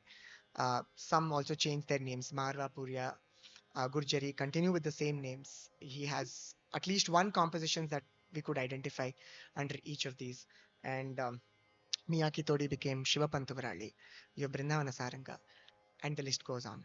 If you all noticed, what we wanted to show here was not just the raga, also the structural format of Hindustani. Also the way Akhilandeshwari, the way Jambupati went, very, very, as I said, elaborative, meditative, contemplative form of music that Drupad generally is. You see that kind of a structural format enter into Carnatic music and giving a very new aesthetic flavor into performances. Moving on to his journey, we just sang a song on Gange Mampahi. So now, where is Dikshitar? Dikshitar is taking a dip in Ganga. As his ritual bath in Ganga, Muthuswami Dikshitar receives a unique veena, the yali, the part of the one end. You have the tumbam here, you have the yali on the other end. That's faced upwards, and it was Sri Rama was inscribed on it. When he was like surprised, I'm like a veena in Ganga, as if Ganga has given it to him. Takes the veena, goes to Chidambaranatha Yogi. He says, Swami, that I have received this. He says, now your training is complete. It's time for you to go back. The yogi attained samadhi in Ganga. There is a samadhi of Chidambaranatha Yogi in Hanuman Ghat in Kashi. If anybody ever goes, recommend you all go there. And the grief-stricken student, Muthuswami Dikshitar, now journeys alone back towards Manali, towards his parents, now as a completely different being, very scholarly, learned in Shastras, in various Samskrita Nipuna. You could see the way we'll also go in a few of, we'll look into the structural beauties of his music in terms of use of language and certain tools in the music in a bit. Now, Dikshitar comes back to Manali. In the original, what I showed there are a lot of ups and downs that happen. I will quickly just tell you all what happened. From Manali, he goes to Tirutani. There is a quest in search of something, and his guru had given him Upadesha about Subramanya. So that is what pulls him to this Kshetra of Subramanya in Tamil Nadu. And With this begins his southern sojourns to multiple kshetras. Now we start with this part of kshetra and itihasa. I was thinking that it will be interesting to also see this with different lenses. So in the first lens that we are going to see, or seeing a kshetra, what are we going to observe here? We are going to observe Dikshitar himself. How is he written about himself? Or he's found a way to introduce himself through the compositions. So the first set of travels are a glimpse into Dikshitar. So he undertakes his journey to Tirutani and he performs pujas for 40 days. On the 40th day, after his midday pujas, he's sitting in the temple and he suddenly hears a voice. Muthuswami. He's like, in this unknown land, who knows me? I mean, they're taking my name. An old man appeared and Dikshitar was perplexed and he asks him to open his mouth and close his eyes. Dikshitar is trying to figure out what is happening. So with his eyes closed, mouth open, the old man places a sugar candy in the mouth of Dikshitar. And he says, what do you see or what do you feel? He says, one, I feel it's a sugar candy. Immediately he has a gaze of Subramanya. He's like, what just happened? As if a jolt hit him. Opens his eyes.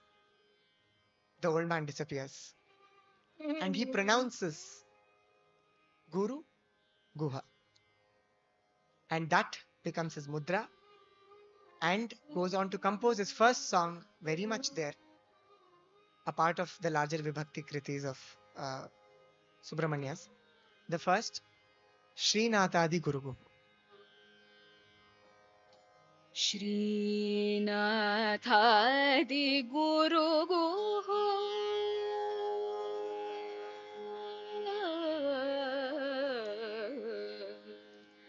Srinathadi Guru Guho Jayati Jayati Srinathadi Guru Guho Jayati Jayati Sri Chidanandanasohamiti santatam hridini bhaja Shri Nathadi Guru Jayati Jayati Shri Chidanandanasohamiti santatam hridini bhaja Shri Nathadi Guru Jayati. He says, Srinathadi Guru Guho Jayati Jayati. Then he goes on to say, Chidananda Nathohamiti. So here, he introduces himself and his Guru. Both their Diksha names. So the Diksha name of his Guru Chidambaranatha is Srinatha. And his own Diksha name was Chidanandanatha. He says, Chidanandanatho ham iti. I am Chidanandanatha. And he is paying his salutations to both with the wordplay Srinatha and Guru Guha, that is Subramanya, through this. This is one example. We'll go back a little in time. The reason we have all gathered here also, the birth of Dikshitar, the story, and how do we see it in a composition. So I've already told, so nothing to hide. His parents, father Ramaswamy Dikshitar, mother Subhaman. They had no children. And worried, see, generally in a lot of Puranic stories in India, you would see not able to have children. And then even in Ramayana, we see. Then the priest comes, there is a Nivarana. Same way, Chidambaranatha says to the couple, go to Vaidishwaran, go worship Balambika there.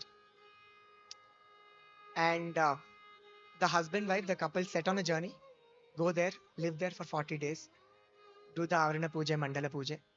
On the 40th day, in the night, in the dreams, Mother Goddess Balambika appears. And she offers a Mukta Haram, a pearl necklace, to the father. And that's the vision he has. and he discusses with the seniors, the Kshetram, they say, this is a clear vision. We're going to have a son. This Muttu signifies that. Happy couple, go back to Tiruvarur. 1 year later, this is in the month of Phalguna that we currently are in. Nakshatra was Kritika Nakshatram. A boy was born. And he was Muthuswami. Why was he named Muthuswami? In the temple of the Vaidishwaran Kovil in Balamba, there is also a kshetra, or there is a small shrine of Muthukumara Swami. And it coincides with the birth star of Subramanya also. Muthukumara Swami also was born in Kritika Nakshatra. So was their son, Muthuswami, also born. Hence he was named Muthuswami. This also relates to the dream of the mother goddess offering the pearl in Tamil or also in Kannada. The Mukta Haram, or the pearl necklace, the Muttu in Tamil is the pearl. So both these stories leads to the creation of his name also. That is Muthuswami.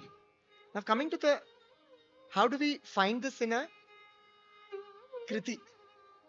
We would listen to the Kriti. You all try if you all can make sense, or if you all are able to identify, and then I'll tell how we are able to see it in this.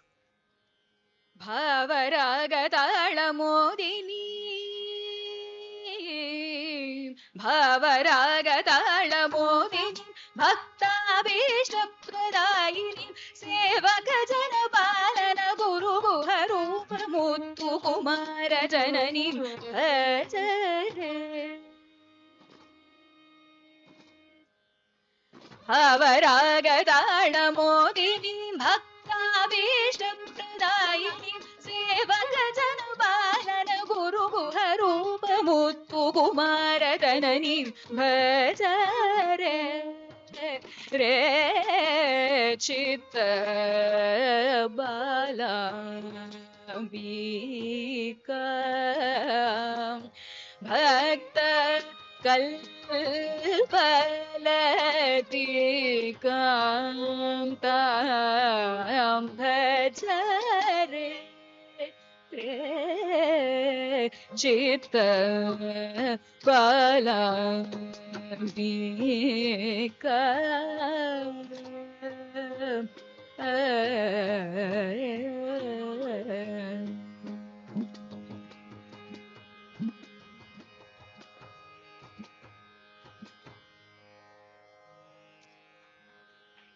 I would say it's an allusion, I would say, to this might be read in the well-known Kriti. This is quite a popular composition of Dikshitar. Not many are people who are aware, but you tend to miss out on such things. First, he says Bhajare re chitta balambika. So this talks about the visit of the family to the kshetra of Balambika and the worship that they did there. If I take the last three lines which Smriti sang, Bhavat Ragatala Mohinim, it says Bhakta Bhishta Pradainim Guru Guharupa Muttu Kumara Janani. Adapting it to the context freely, she was pleased by the music of Ramaswami Dikshitar because he was a Sangita Nipuna, by the raga, bhava, tala that he offered to the mother goddess. And Bhakta Bhishta Pradainim, she granted him a son. And her boon was none other than Guru Guha. It goes on to say Guru Guha Rupa Muttu Kumara Janani. Guru Guha, the one who is in the Rupa of Subramanya, because he was born in the Kritika Nakshatram, was born as Muttu Kumara Swami. So this way you're able to see that he gets his own histories back into his compositions. And with this, we'll present one more composition where as an adult, he's a very well-known Vainika and Gayaka. And there is a composition, Balagopala, where he mentions this. द्रोणकर्ण दुर्योधनादिहर Draupadi मानसंरक्षण करवैणिकगायक गुरु गुहनुत पुरवैरिविनुत गोपिका मनोहर बाल Gopal.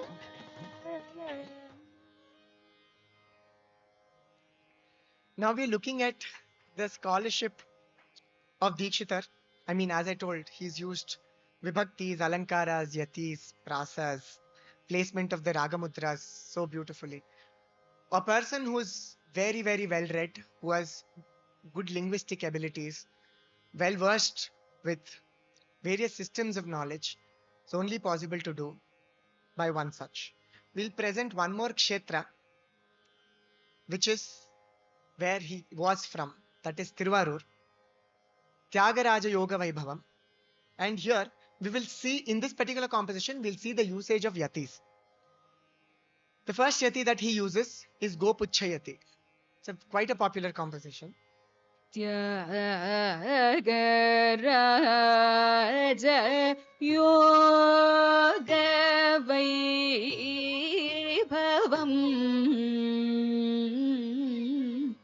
Agaraja Yoga Vaibhavam Yoga Vaibhavam Vaibhavam Bhavam Vam Agaraja Yoga Vaibhavam Raja Yoga Vaibhavam Yoga Vaibhavam Vaibhavam Bhavam Vam Tyagaraja Yoga Vaibhavam. So like a cow's tail, Tyagaraja Yoga Vaibhavam, Yoga Raja Vaibhavam, Agaraja Vaibhavam, Yoga Vaibhavam, Vaibhavam Vam.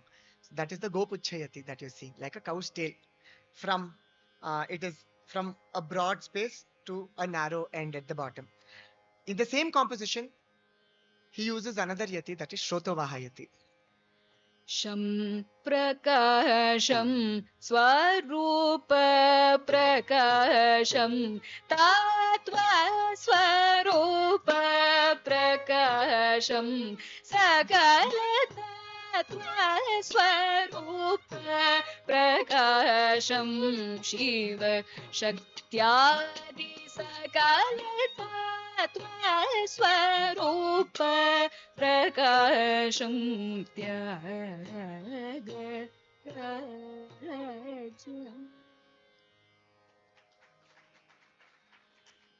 Here, you see like a flow of the river, there is a single point of origin, and it goes on to flow with multiple tributaries.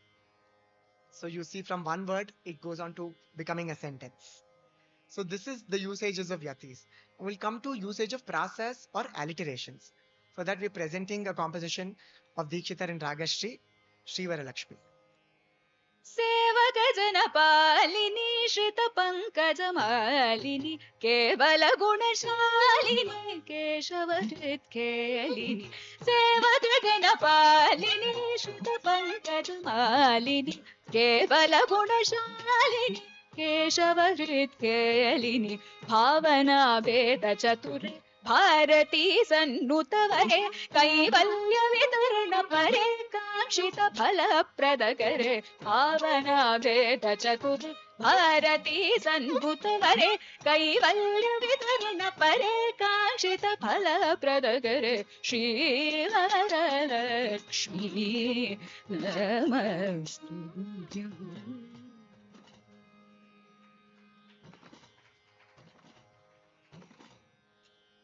You see usage of alliterations, Vallabhe, Abhe, Prabhe, Sulabhe, Chature, Vare, Pare, Kare at the ends. So these are the usages of alliterations.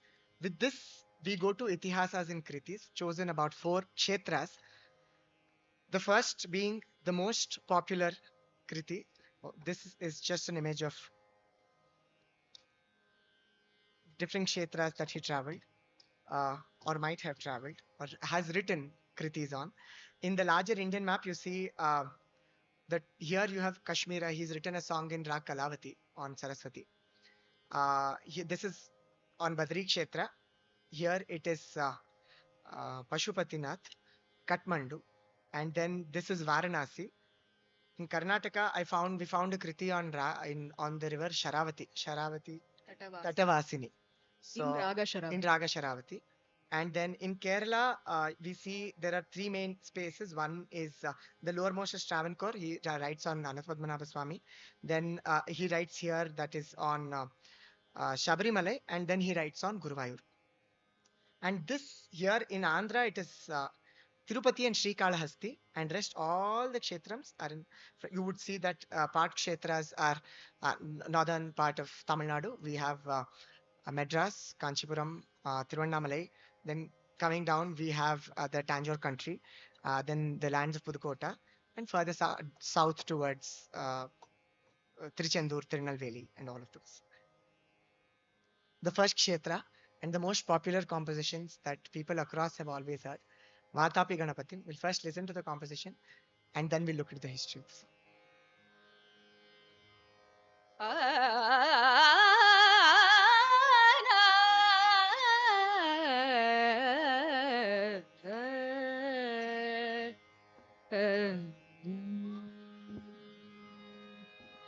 Vatapi Ganapatim bhaje, Vatapi Ganapatim bhaje, hum Vatapi Ganapatim bhaje, hum Vatapi Ganapatim bhaje, hum Vatapi Ganapatim bhaje.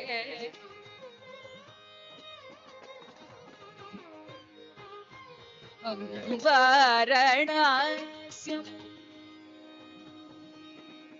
Varanasyam Parapradam Shri Varanasyam Parapradam Shri Varanasyam Parapradam Shri Ganapatim bhaje.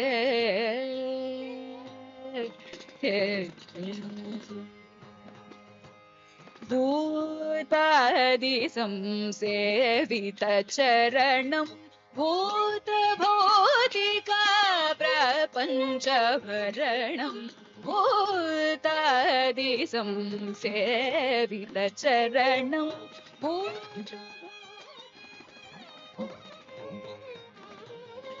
Vitaraginam vinuta yoginam Vitaraginam vinudayogin Vitaraginam vinudyoginam Vishwakaranam Vignavaranam Vitaraginam vinudyoginam Vignavaranam Vignanashakam Vadapi Ganapatim bhaje.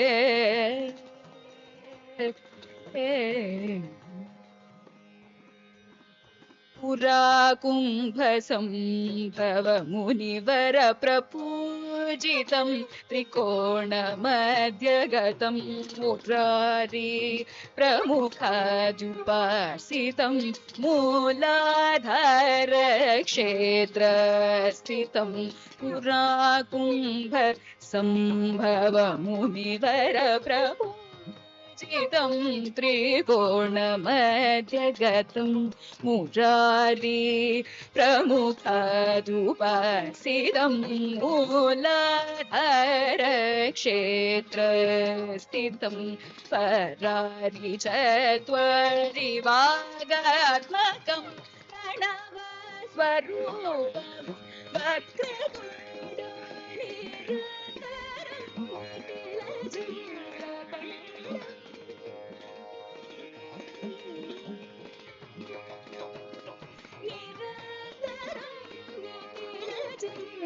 Khandam Nijamakara Vidrite Kshudandam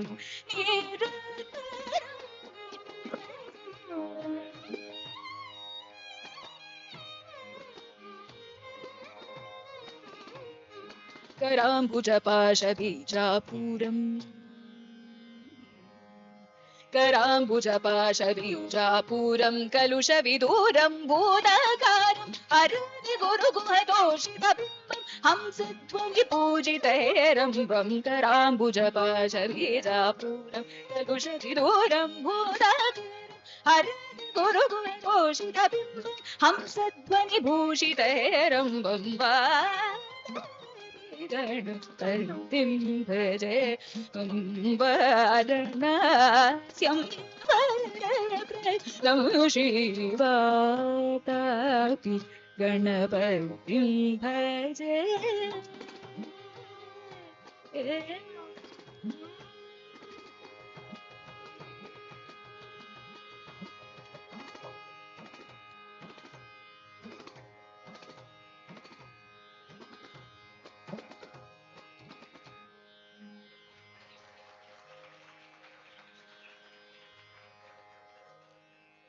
There is a connection with the land of Karnataka with this Kshetra.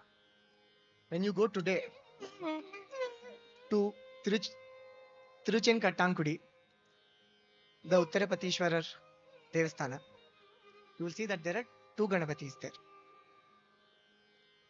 One Ganapati has very unusual head of a man instead of the elephant face. The other one is called the Vatapi Vinayaka. Even David Brown, in his book Ganesh, Study of an Asian God, writes in detail about this. Many oral traditions slightly go into history. We go to about 1500 years ago from today. Hear it? Vatapi. Are people aware what is Vatapi, if anybody? Where could Vatapi be in Karnataka? It's an ancient name of a very popular town. Correct. I think most of you all are aware. Yes, great. So Vatapi is the ancient name of the town of Badami, ruled by the Chalukyas of Badami. One of the most prolific rulers we have had is Immudi Pulakeshi. It is his battle. Unfortunately, this battle he lost. The previous battle with the Pallavas, with Mahendra Varman, he had won. His son Narasimha Varman II comes back here, and unfortunate, he lost the battle. But what the story goes is, there is this very fierce commander-in-chief of the Pallava army, Paranjoti, and he comes to the fort, the fortified town of Vatapi. He sees Ganapati there, worships the Ganapati, and he wins this war. And after the war, as a part of his loot that goes, the city was completely plundered. Very, very rich city. Completely plundered. But again, our plundering doesn't mean plundering of our gods and temples. He takes the Vatapi, the Ganapati from Vatapi, takes it to his hometown, Tiruchettankudi, that's his birthplace, takes it there. The Ganapatishwaram sect was, there is, because of already existing famous Ganapati, he places this Ganapati there. 1000 years later, we have Dikshitar. It continues to be a part of the oral tradition. And Dikshitar continues to, the Dikshitar recognizes this and composes this song. There is also another story on Ilava and Vatapi being two asuras, and that's a different story. We're not getting into that line. I'm holding on to this particular part of the story. And the Ganapati is kept there and he sings this song. How I further go on to read this also is, this is the Vatapi Vinayaka in the two Vinayakas. This is the Kshetram that you all see, an old image, and on the left, and on the right is the Gopuram, the front entrance of the temple. In this, we see a few words: Pranava Swarupa Vakratundam, Nirantaram Nitila Chandrakaram. Chandrakhandam. Sorry, thank you.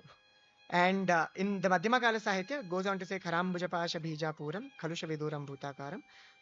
These lines are important for me. This may not be a great picture, but with closer study, we see what it says. Pranava Swarupa Vakratundam is who is a form of Om with the curly trunk. And the second is the presence of the moon is there.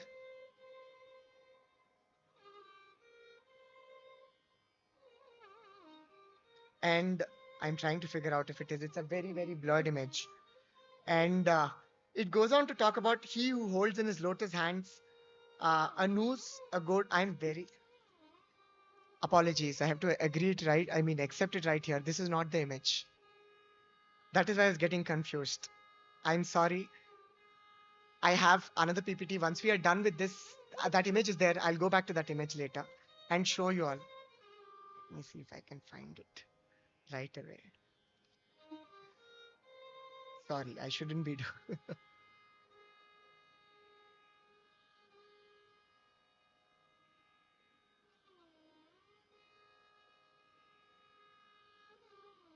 This is the initial draft I was working on. This definitely has the picture.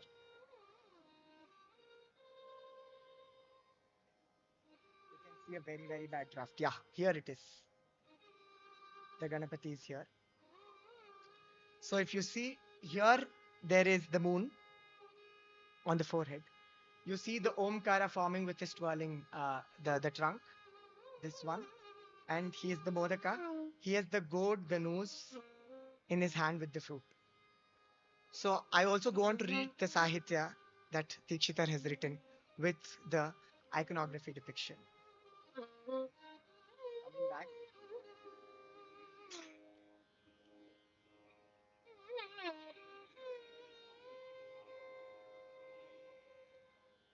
I'm sorry for that. And that is Vatapi. And that's the connection of Vatapi with Badami of Karnataka. And with this, we go to our next Kshetra. Should be presenting the song, I would request you all to identify the Kshetra and then I'll open the slide. Unnatagartha Tiraviharini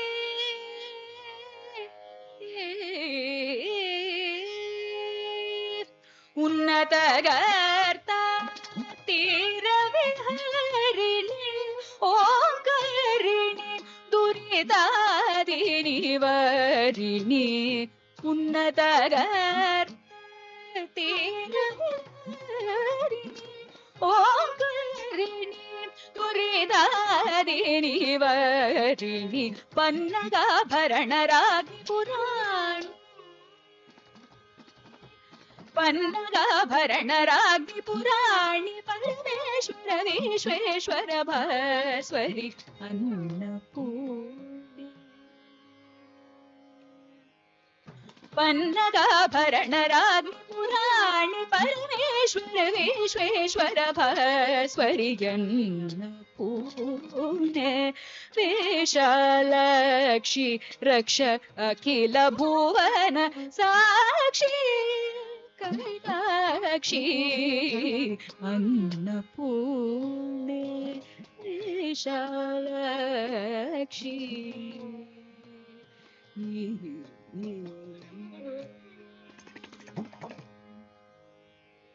Any guesses? Anybody else with any other name? Varanasi, yes, very Annapurna, huh? Yeah, somebody's done good homework and come. Yes. That's why we started with, she says, Unnata Garta Tira Viharini. There is another composition called Kashi Vishweshwara.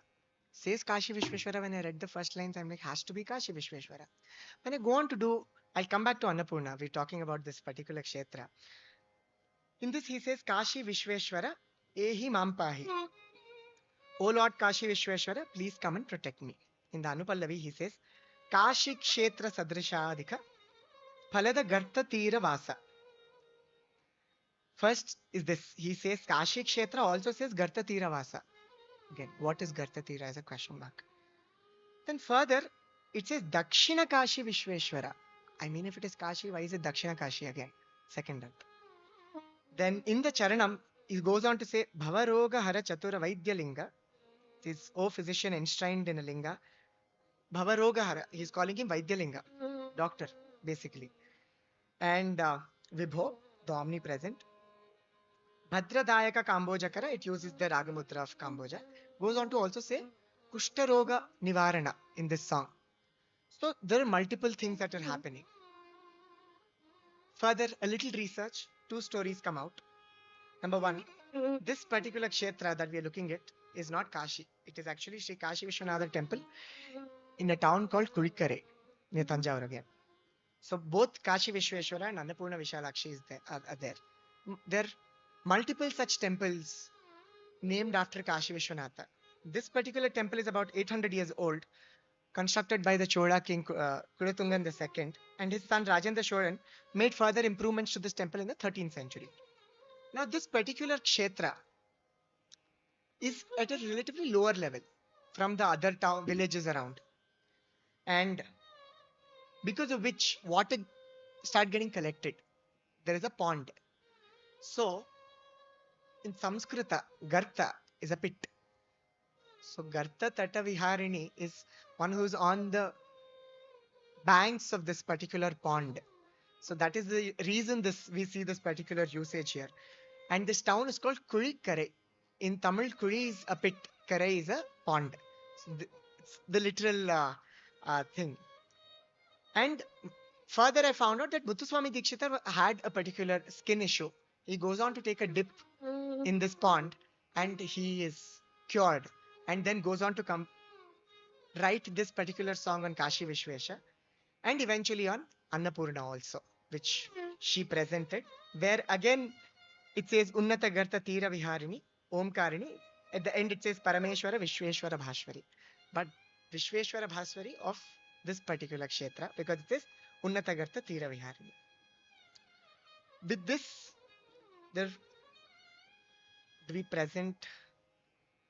we had one or two more. Okay. We'll present one kshetra before we go to the end. So, I've made it evident. This is the song. Renuka Devi संरक्षितोऽहं मनीषं Renuka Devi संरक्षितोऽहं अनिशं Renuka Devi संरक्षितोऽहं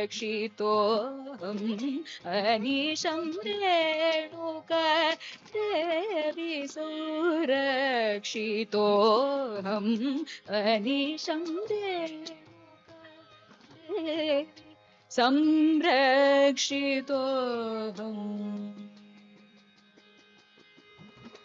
वेणुवाद्यादियुतविजयनगरस्थिते वेणुवाद्यादियुतविजयनगरस्थिते माणिक्यभूषणी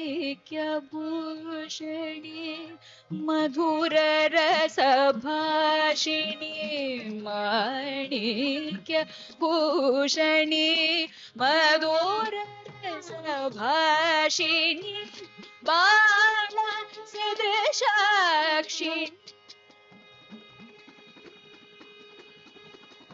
बाणसदृशाक्षिणी परशुरामजननी बाणसदृशाक्षिणी परशुरामजननी कोणत्रयवासिनि Guruguha विश्वासिनि Kannada बङ्गळे गानर्वभञ्जनि Renuka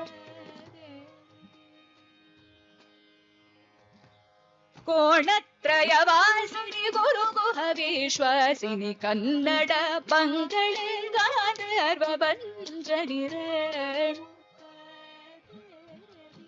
संरक्षितोऽहम् अनिशं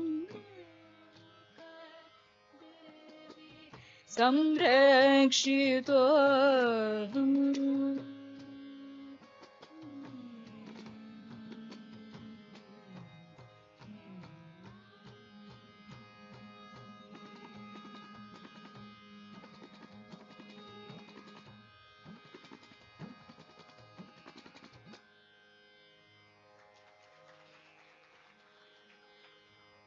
keywords in this Kriti be Vijayanagara Sthite, then would be first is Renuka Devi, the goddess, then Vijayanagara Sthite, and then we have the usage of the word Kannada Bangale specifically in this region. And then goes on to say Gandharva Banjani. People who know the story, she's the mother of Parashurama, Renuka Devi, and the Moola Kshetram is in North Karnataka near Belgaum and Hubli. It's called Saudatti and on the banks of river Malaprabha. And long story, but there is an episode of Gandharvas where her mind is distracted. So the episode of Gandharva Banjana and usage of the word Kannada Bangala. Why specifically the Raga Kannada? And it doesn't say Kannada Bangala Raga Priya. He does it in many kritis. The specific usage of Kannada Bangale Gandharva Banjani. What does it mean? And Renuka Devi of Vijayanagara. Now, about 8 kilometers from Tiruvarur, there is a small town called Vijayapuram, where there is Renuka Devi or Yellayamman temple.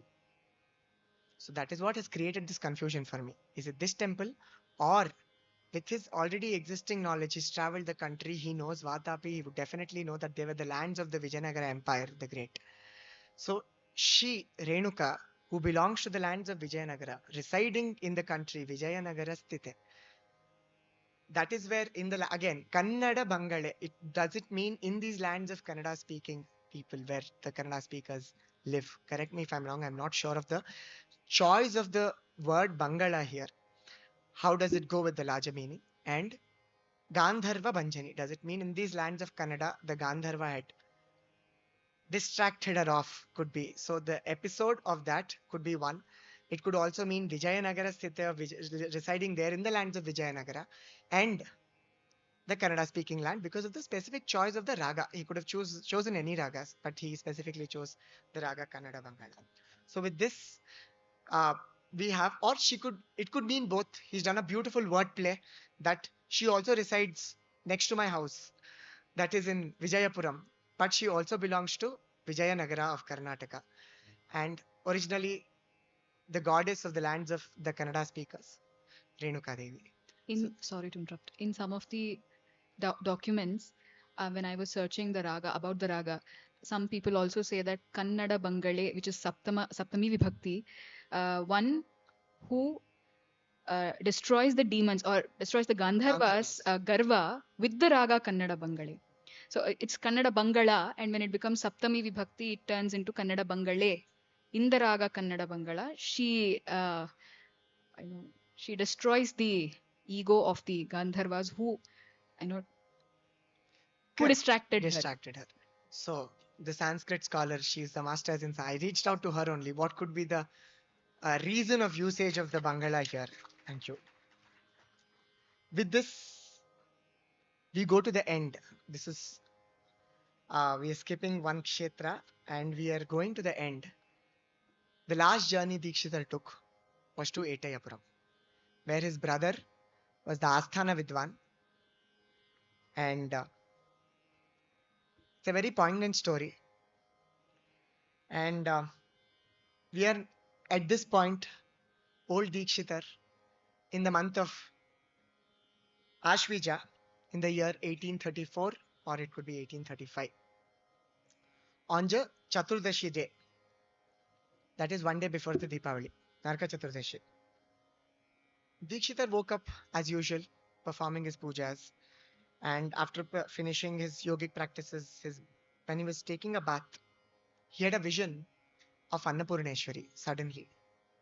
And within a second, she goes away.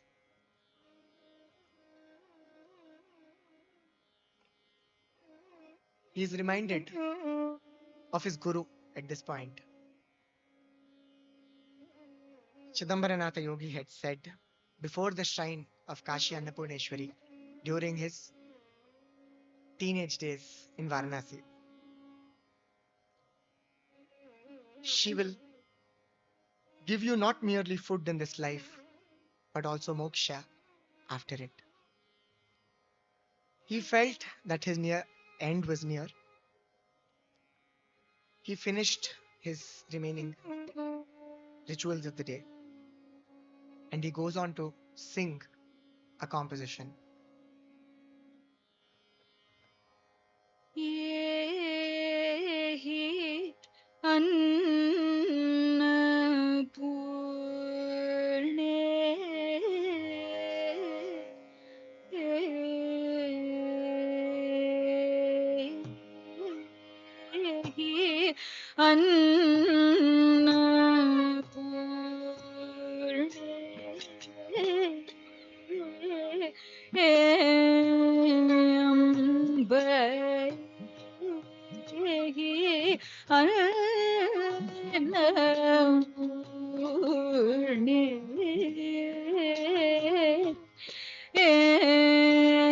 Sannidhehi sada purne suvarne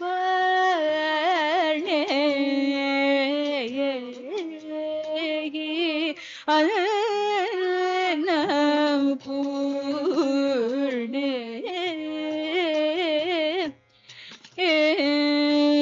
Sannidhehi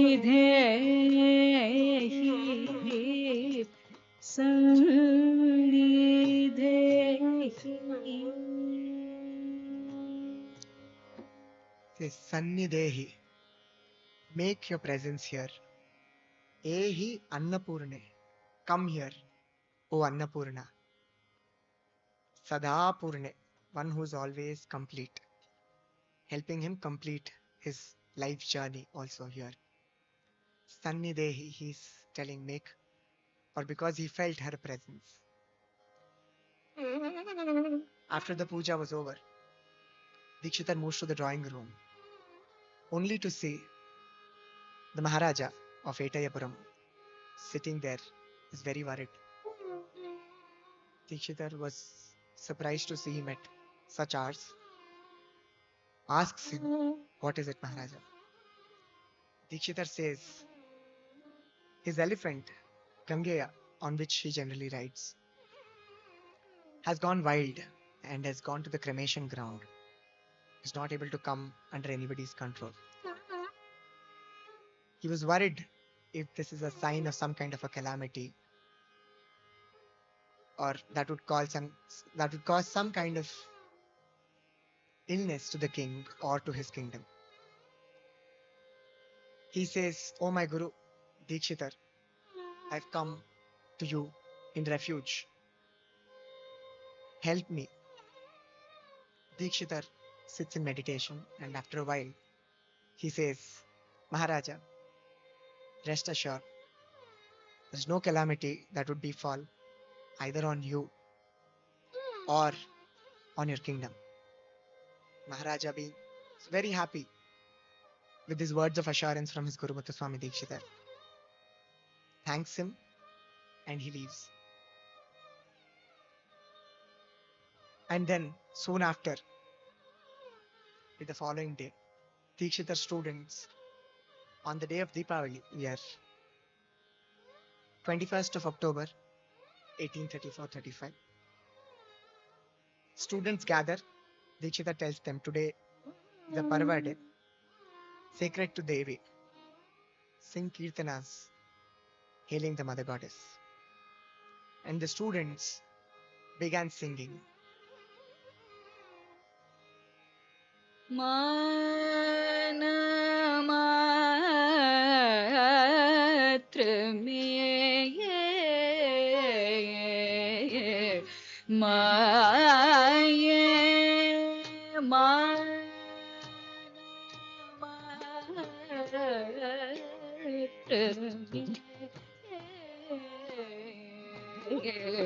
maaye Maragata Chaye Shiva Chaye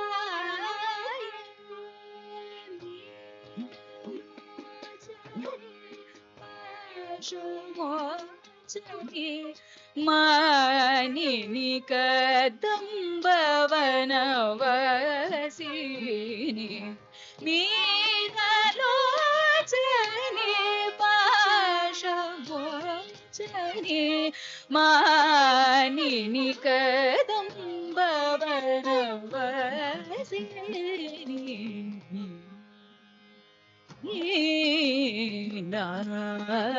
Meenakshi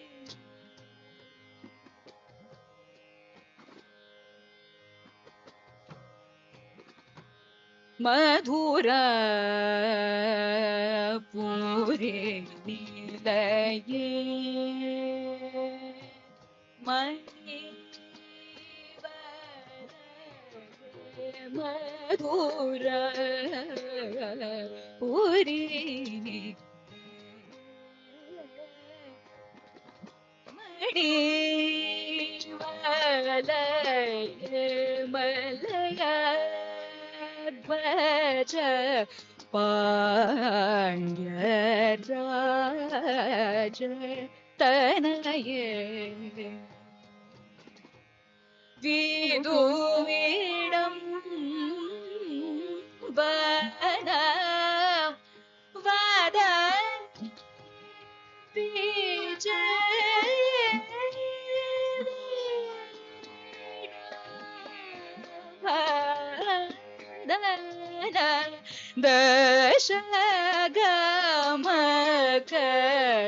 Dashagamakriye Madhumadamodita Hridaye Sadaye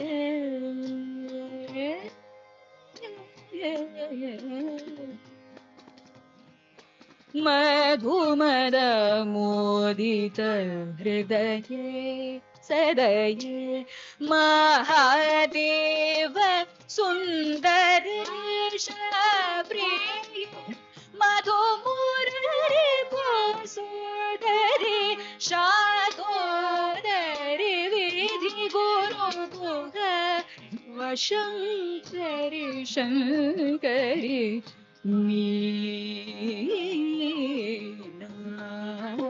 Meenakshi me mudam dehi me chakarangi Raja Matangi Ambami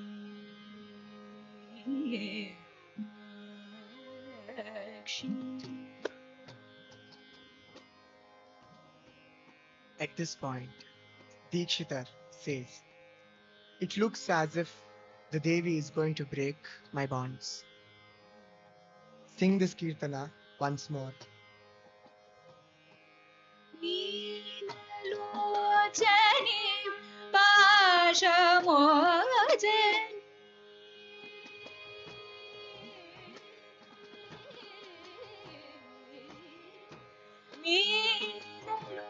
Meenalochani Pashamochani Pashamochani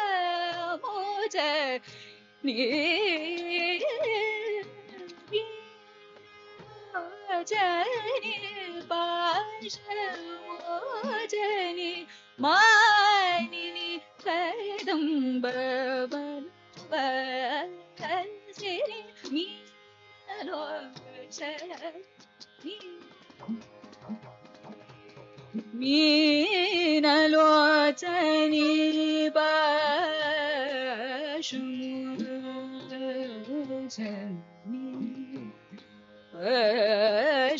Pashamochani Meenalochani Pashamochani Mochani Pashamochani Meenalochani Pashamochani Manini Manini Manini Lochan Pashamo Chani Manalo Chani Pashamo Chani मीनलोचनी पाशमोचनी मीनलोचनी पाशमोचनी मीनलोचनी पाशमोचनी मीनलोचनी पाशमोचनी मीनलोचनी पाशमोचनी मीनलोचनी पाशमोचनी मीनलोचनी पाशमोचनी Mayani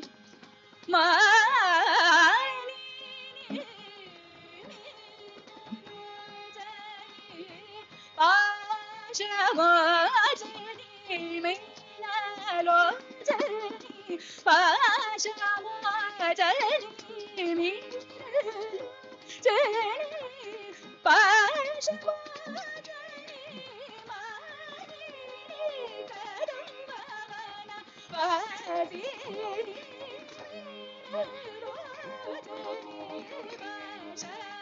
पाशमोचनी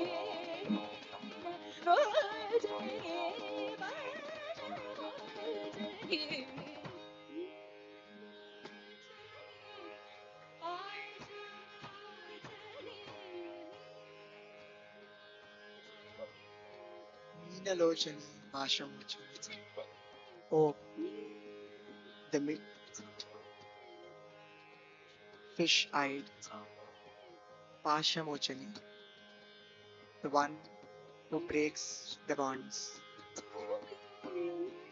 And here, at this point, when the students were singing, Dikshitar shuffles from his mortal coil, breaking the bonds, the material bonds, and becoming one with his divine God.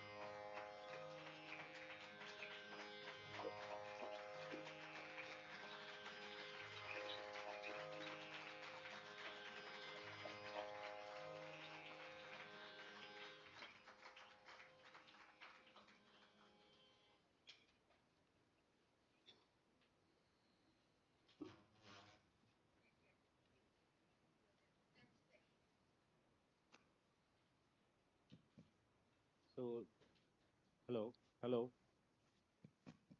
The floor is now open for question and answer. If you have any questions, you can. About 10 minutes we have for the question and answer.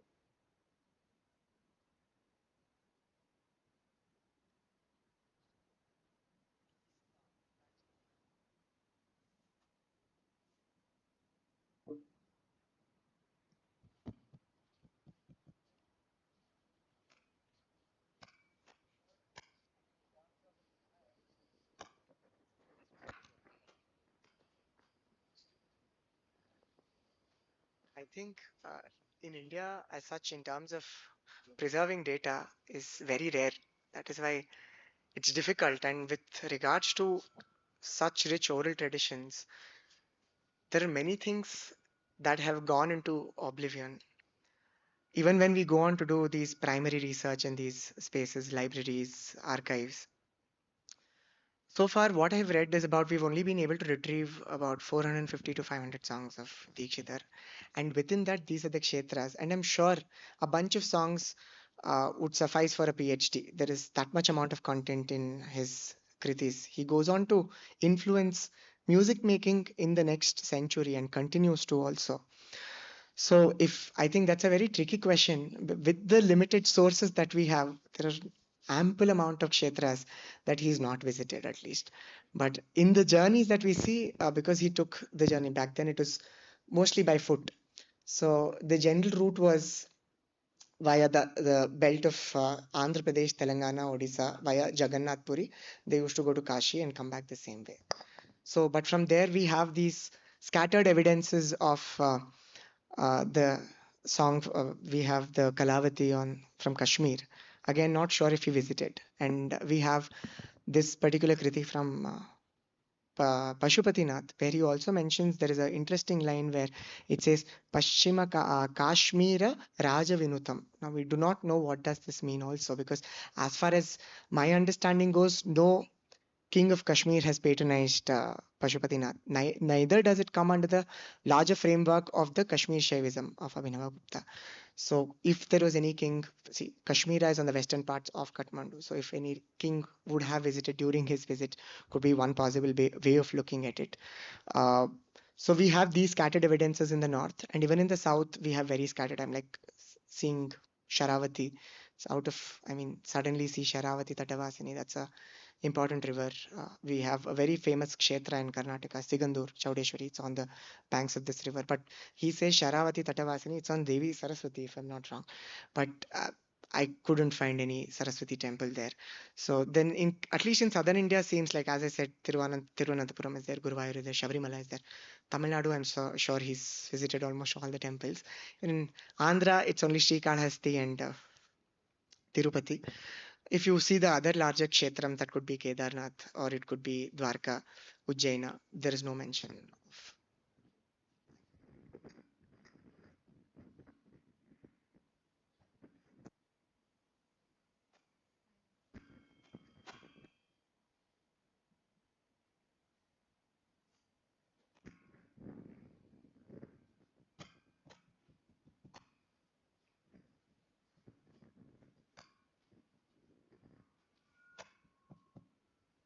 Hi, Namaskaram. Namaskaram.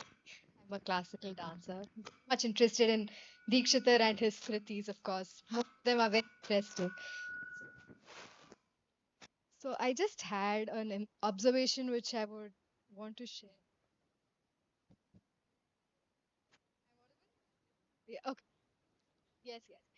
So it's just a general observation. I'm not very sure if I'm right with that or no. So in most of the kritis which he wrote for Meenakshi, you would see the word Matangi, revering Meenakshi to be Matangi there. So does that have something to do with he shedding his mortal coils when he was listening to Meenakshi Memudam Dehi? Because in the Pallavi you do find the word Matangi, if I'm not wrong.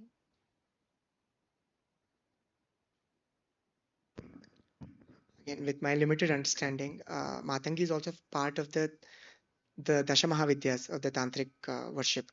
And Rajamatangi is actually the main patron deity of all arts.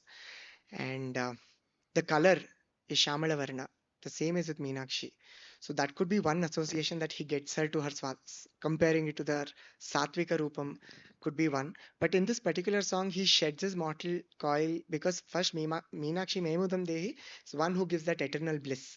And Pashamochini literally means uh, breaking away from bonds. So that is a story. So, but I'm not sure of the association of Raja Matangi being the reason of him shedding his mortality, if I got your question right. Just a general observation which I was doing while reading about Dikshitar, his Lovely. Kriti, and of course with his association with Sri Vidya. So that found I found that to be very interesting. So I thought let me also Thank you check so with you much. about Thank that. you. Thank you. If Thank you. my understanding is right or no. Yes. Thank you. Thank you so Thank you. much. Madam there has a question.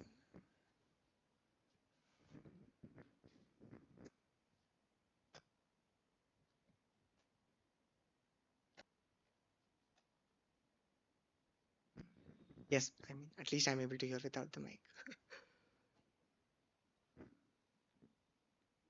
Can you hear me better? Yes, ma'am. Yeah. Um, extremely emotional, actually, your whole presentation. Thank Thank you you. very much. Uh, I had just a question that you said he had also gone north to Kashmir. So, is there any song or any composition that he has made there, and to which god? I'm assuming it would have been Shiva. That was one question. And the second is, it is assumed that his route to travel up north would have been through sort of the East meaning Andhra, Telangana, and Orissa, Mhm. unlike Adi Shankara's, which was via Ujjain and Correct. that area. So, is there in Orissa, Jagannathan, has he made any compositions there en route? I was actually the main issue, as I told, was limited availability of data. But within that framework, at least I have not been able to find the first thing, because it was mentioned that this is the route that's taken, and they also had pit stops because back then travel was not easy, and they again because one was mostly foot and exposure to wild animals, so they mostly went in groups. So and they had these regular places where they used to take stops. So definitely Puri was one of the kshetras they went through. At least to my knowledge, I don't see any Kriti on Puri. Then othermost, the Kritis that we come is one is on Badri Kshetra, again in Raga Shiva Pantorali. You see on Kashmira, we also have the famous shloka, Namaste Sharada Devi Kashmira Puravasini. So he's written one in Rag Kalavati on Sharada there, and one because you are Shiva, at least not from these kshetras, as I mentioned, from Nepal, Kathmandu, there is Pashupatishwaram that he is mentioned. But again, there is no corroborative evidences or definite evidences to say that he went to these kshetras, or it is because of the popularity that he composed, or there could have been a larger repository of work that we do not have in our to our accessibility today. Talk that you have given so much of knowledge. Yeah, this talk that you have given with so much knowledge and so much hard work, is it available for everybody to see? Any, what is the medium in which it can? Ma'am, to be very honest, this is my first endeavor. I've never been on stage like this for storytelling. Thank you. Majorly by a major push from my family members, my fellow music friends. Smriti also had a very important role to play. My family was sitting there, Ganesh, Mr. Ganesh Swami, that no, it's come forward, speak about it. So I'm happy. I'm sure this is getting recorded, and it's going to come up online. And some of my academic works, which is purely goes much deeper, are getting. Some of them are published. Some of them are on the way to getting published, and they'll be accessible online, ma'am. Thank you. Yes, sir.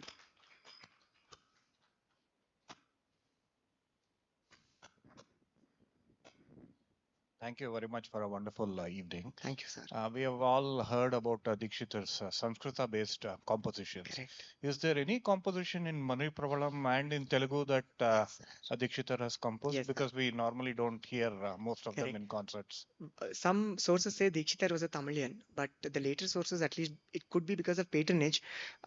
His great grandson and all the books they've written are all in Telugu. One major reason could be because of the patronage they got from the kings. In the Prathama Abhyasa Pustakamu that I showed, and all, it says Muttu Swami Dikshitulu, doesn't say Dikshitar. So there are a few compositions in Manipravalam. Manipravalam, for people who do not know, are a beautiful coming together of multiple languages. It could be Sanskrit, Tamil, it could be Kannada, Telugu, Tamil, things like that. And Dikshitar has composed a few Manipravalam compositions and also in one or two in Telugu and Tamil, sir. Thank you. Thank you.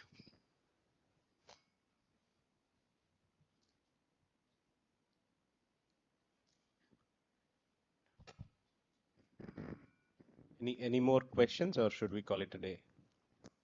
So, on behalf of National Gallery of Modern Art, Bengaluru Ministry of Culture, Government of India, and the Ganesh Swami Foundation, I thank everybody to be here with us and attending this excellent evening presentation. I think everybody are spellbound, and the kind of relooking the map and also touching upon the iconography with the images. I think it is a very deep to give us the deep understanding of the entire music, as well as looking at the kshetras, and also wonderfully orated, or the vocalist and the musicians. It was a wonderful, mesmerizing experience, I believe.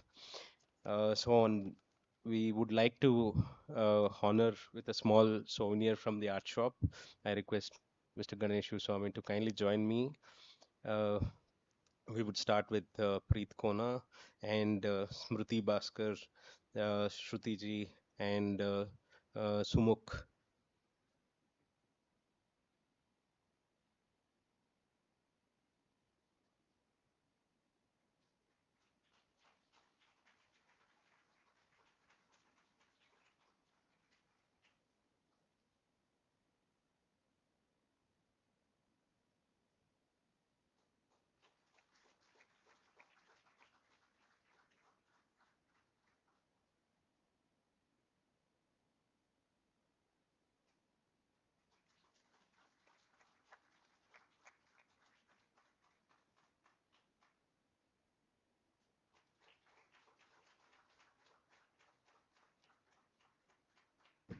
I just have a few quick acknowledgements to be made. I'm sorry, just taking a minute because it's a part of a larger research. I would really like to thank a few people without whom this wouldn't have been possible, especially in the first half of my journey in terms of the Western influences. His Highness Srimant Babaji Raja Bhonsle of Tanjavur. If not for his help, I would have never had access to his ancestors' manuscripts. That was of Sarfoji II. And my supervisors, both Anindya Sinha and Dr. Rajani, both of them are scientists in the National Institute of Advanced Studies in IISc in Bangalore. Um, a host of other musicians, and the books that I referred, one was of T.L. Venkataramayar, of Dr. V.V. Srivatsa, and Dr. V. Raghavan. They've played a very important role in shaping this journey of this particular lecture demonstration, at least. And definitely wouldn't have been possible without such wonderful accompanying artists, Smriti, Shruti, and Sumuk. They've done a fantastic job on putting together this particular thing in such short notice. Thank you so much. And National Gallery of Modern Art for giving us this opportunity, and Mr. Ganesh Swami for making this possible. Thank you so much, one and all. And all of you for being such patient audience to still be seated. Thank you so much. Thank you. So please follow us on Facebook, Instagram, and X. We are there. And please don't miss out the current exhibition, the Sanhita, which is a larger collection from Air India, which is now very honored to NGMA to have it with us. So we have the highlights from the collection, which has been curated very nicely. So you could please catch up with the exhibition. We have very well-known, renowned artist from the progressive art. We have M.F. Hussain, Guy Tunde, Raza, and many other very important, significant artists who have been showcased in this exhibition. So please kindly look into the exhibition. Thank you and have a good night. Thank you.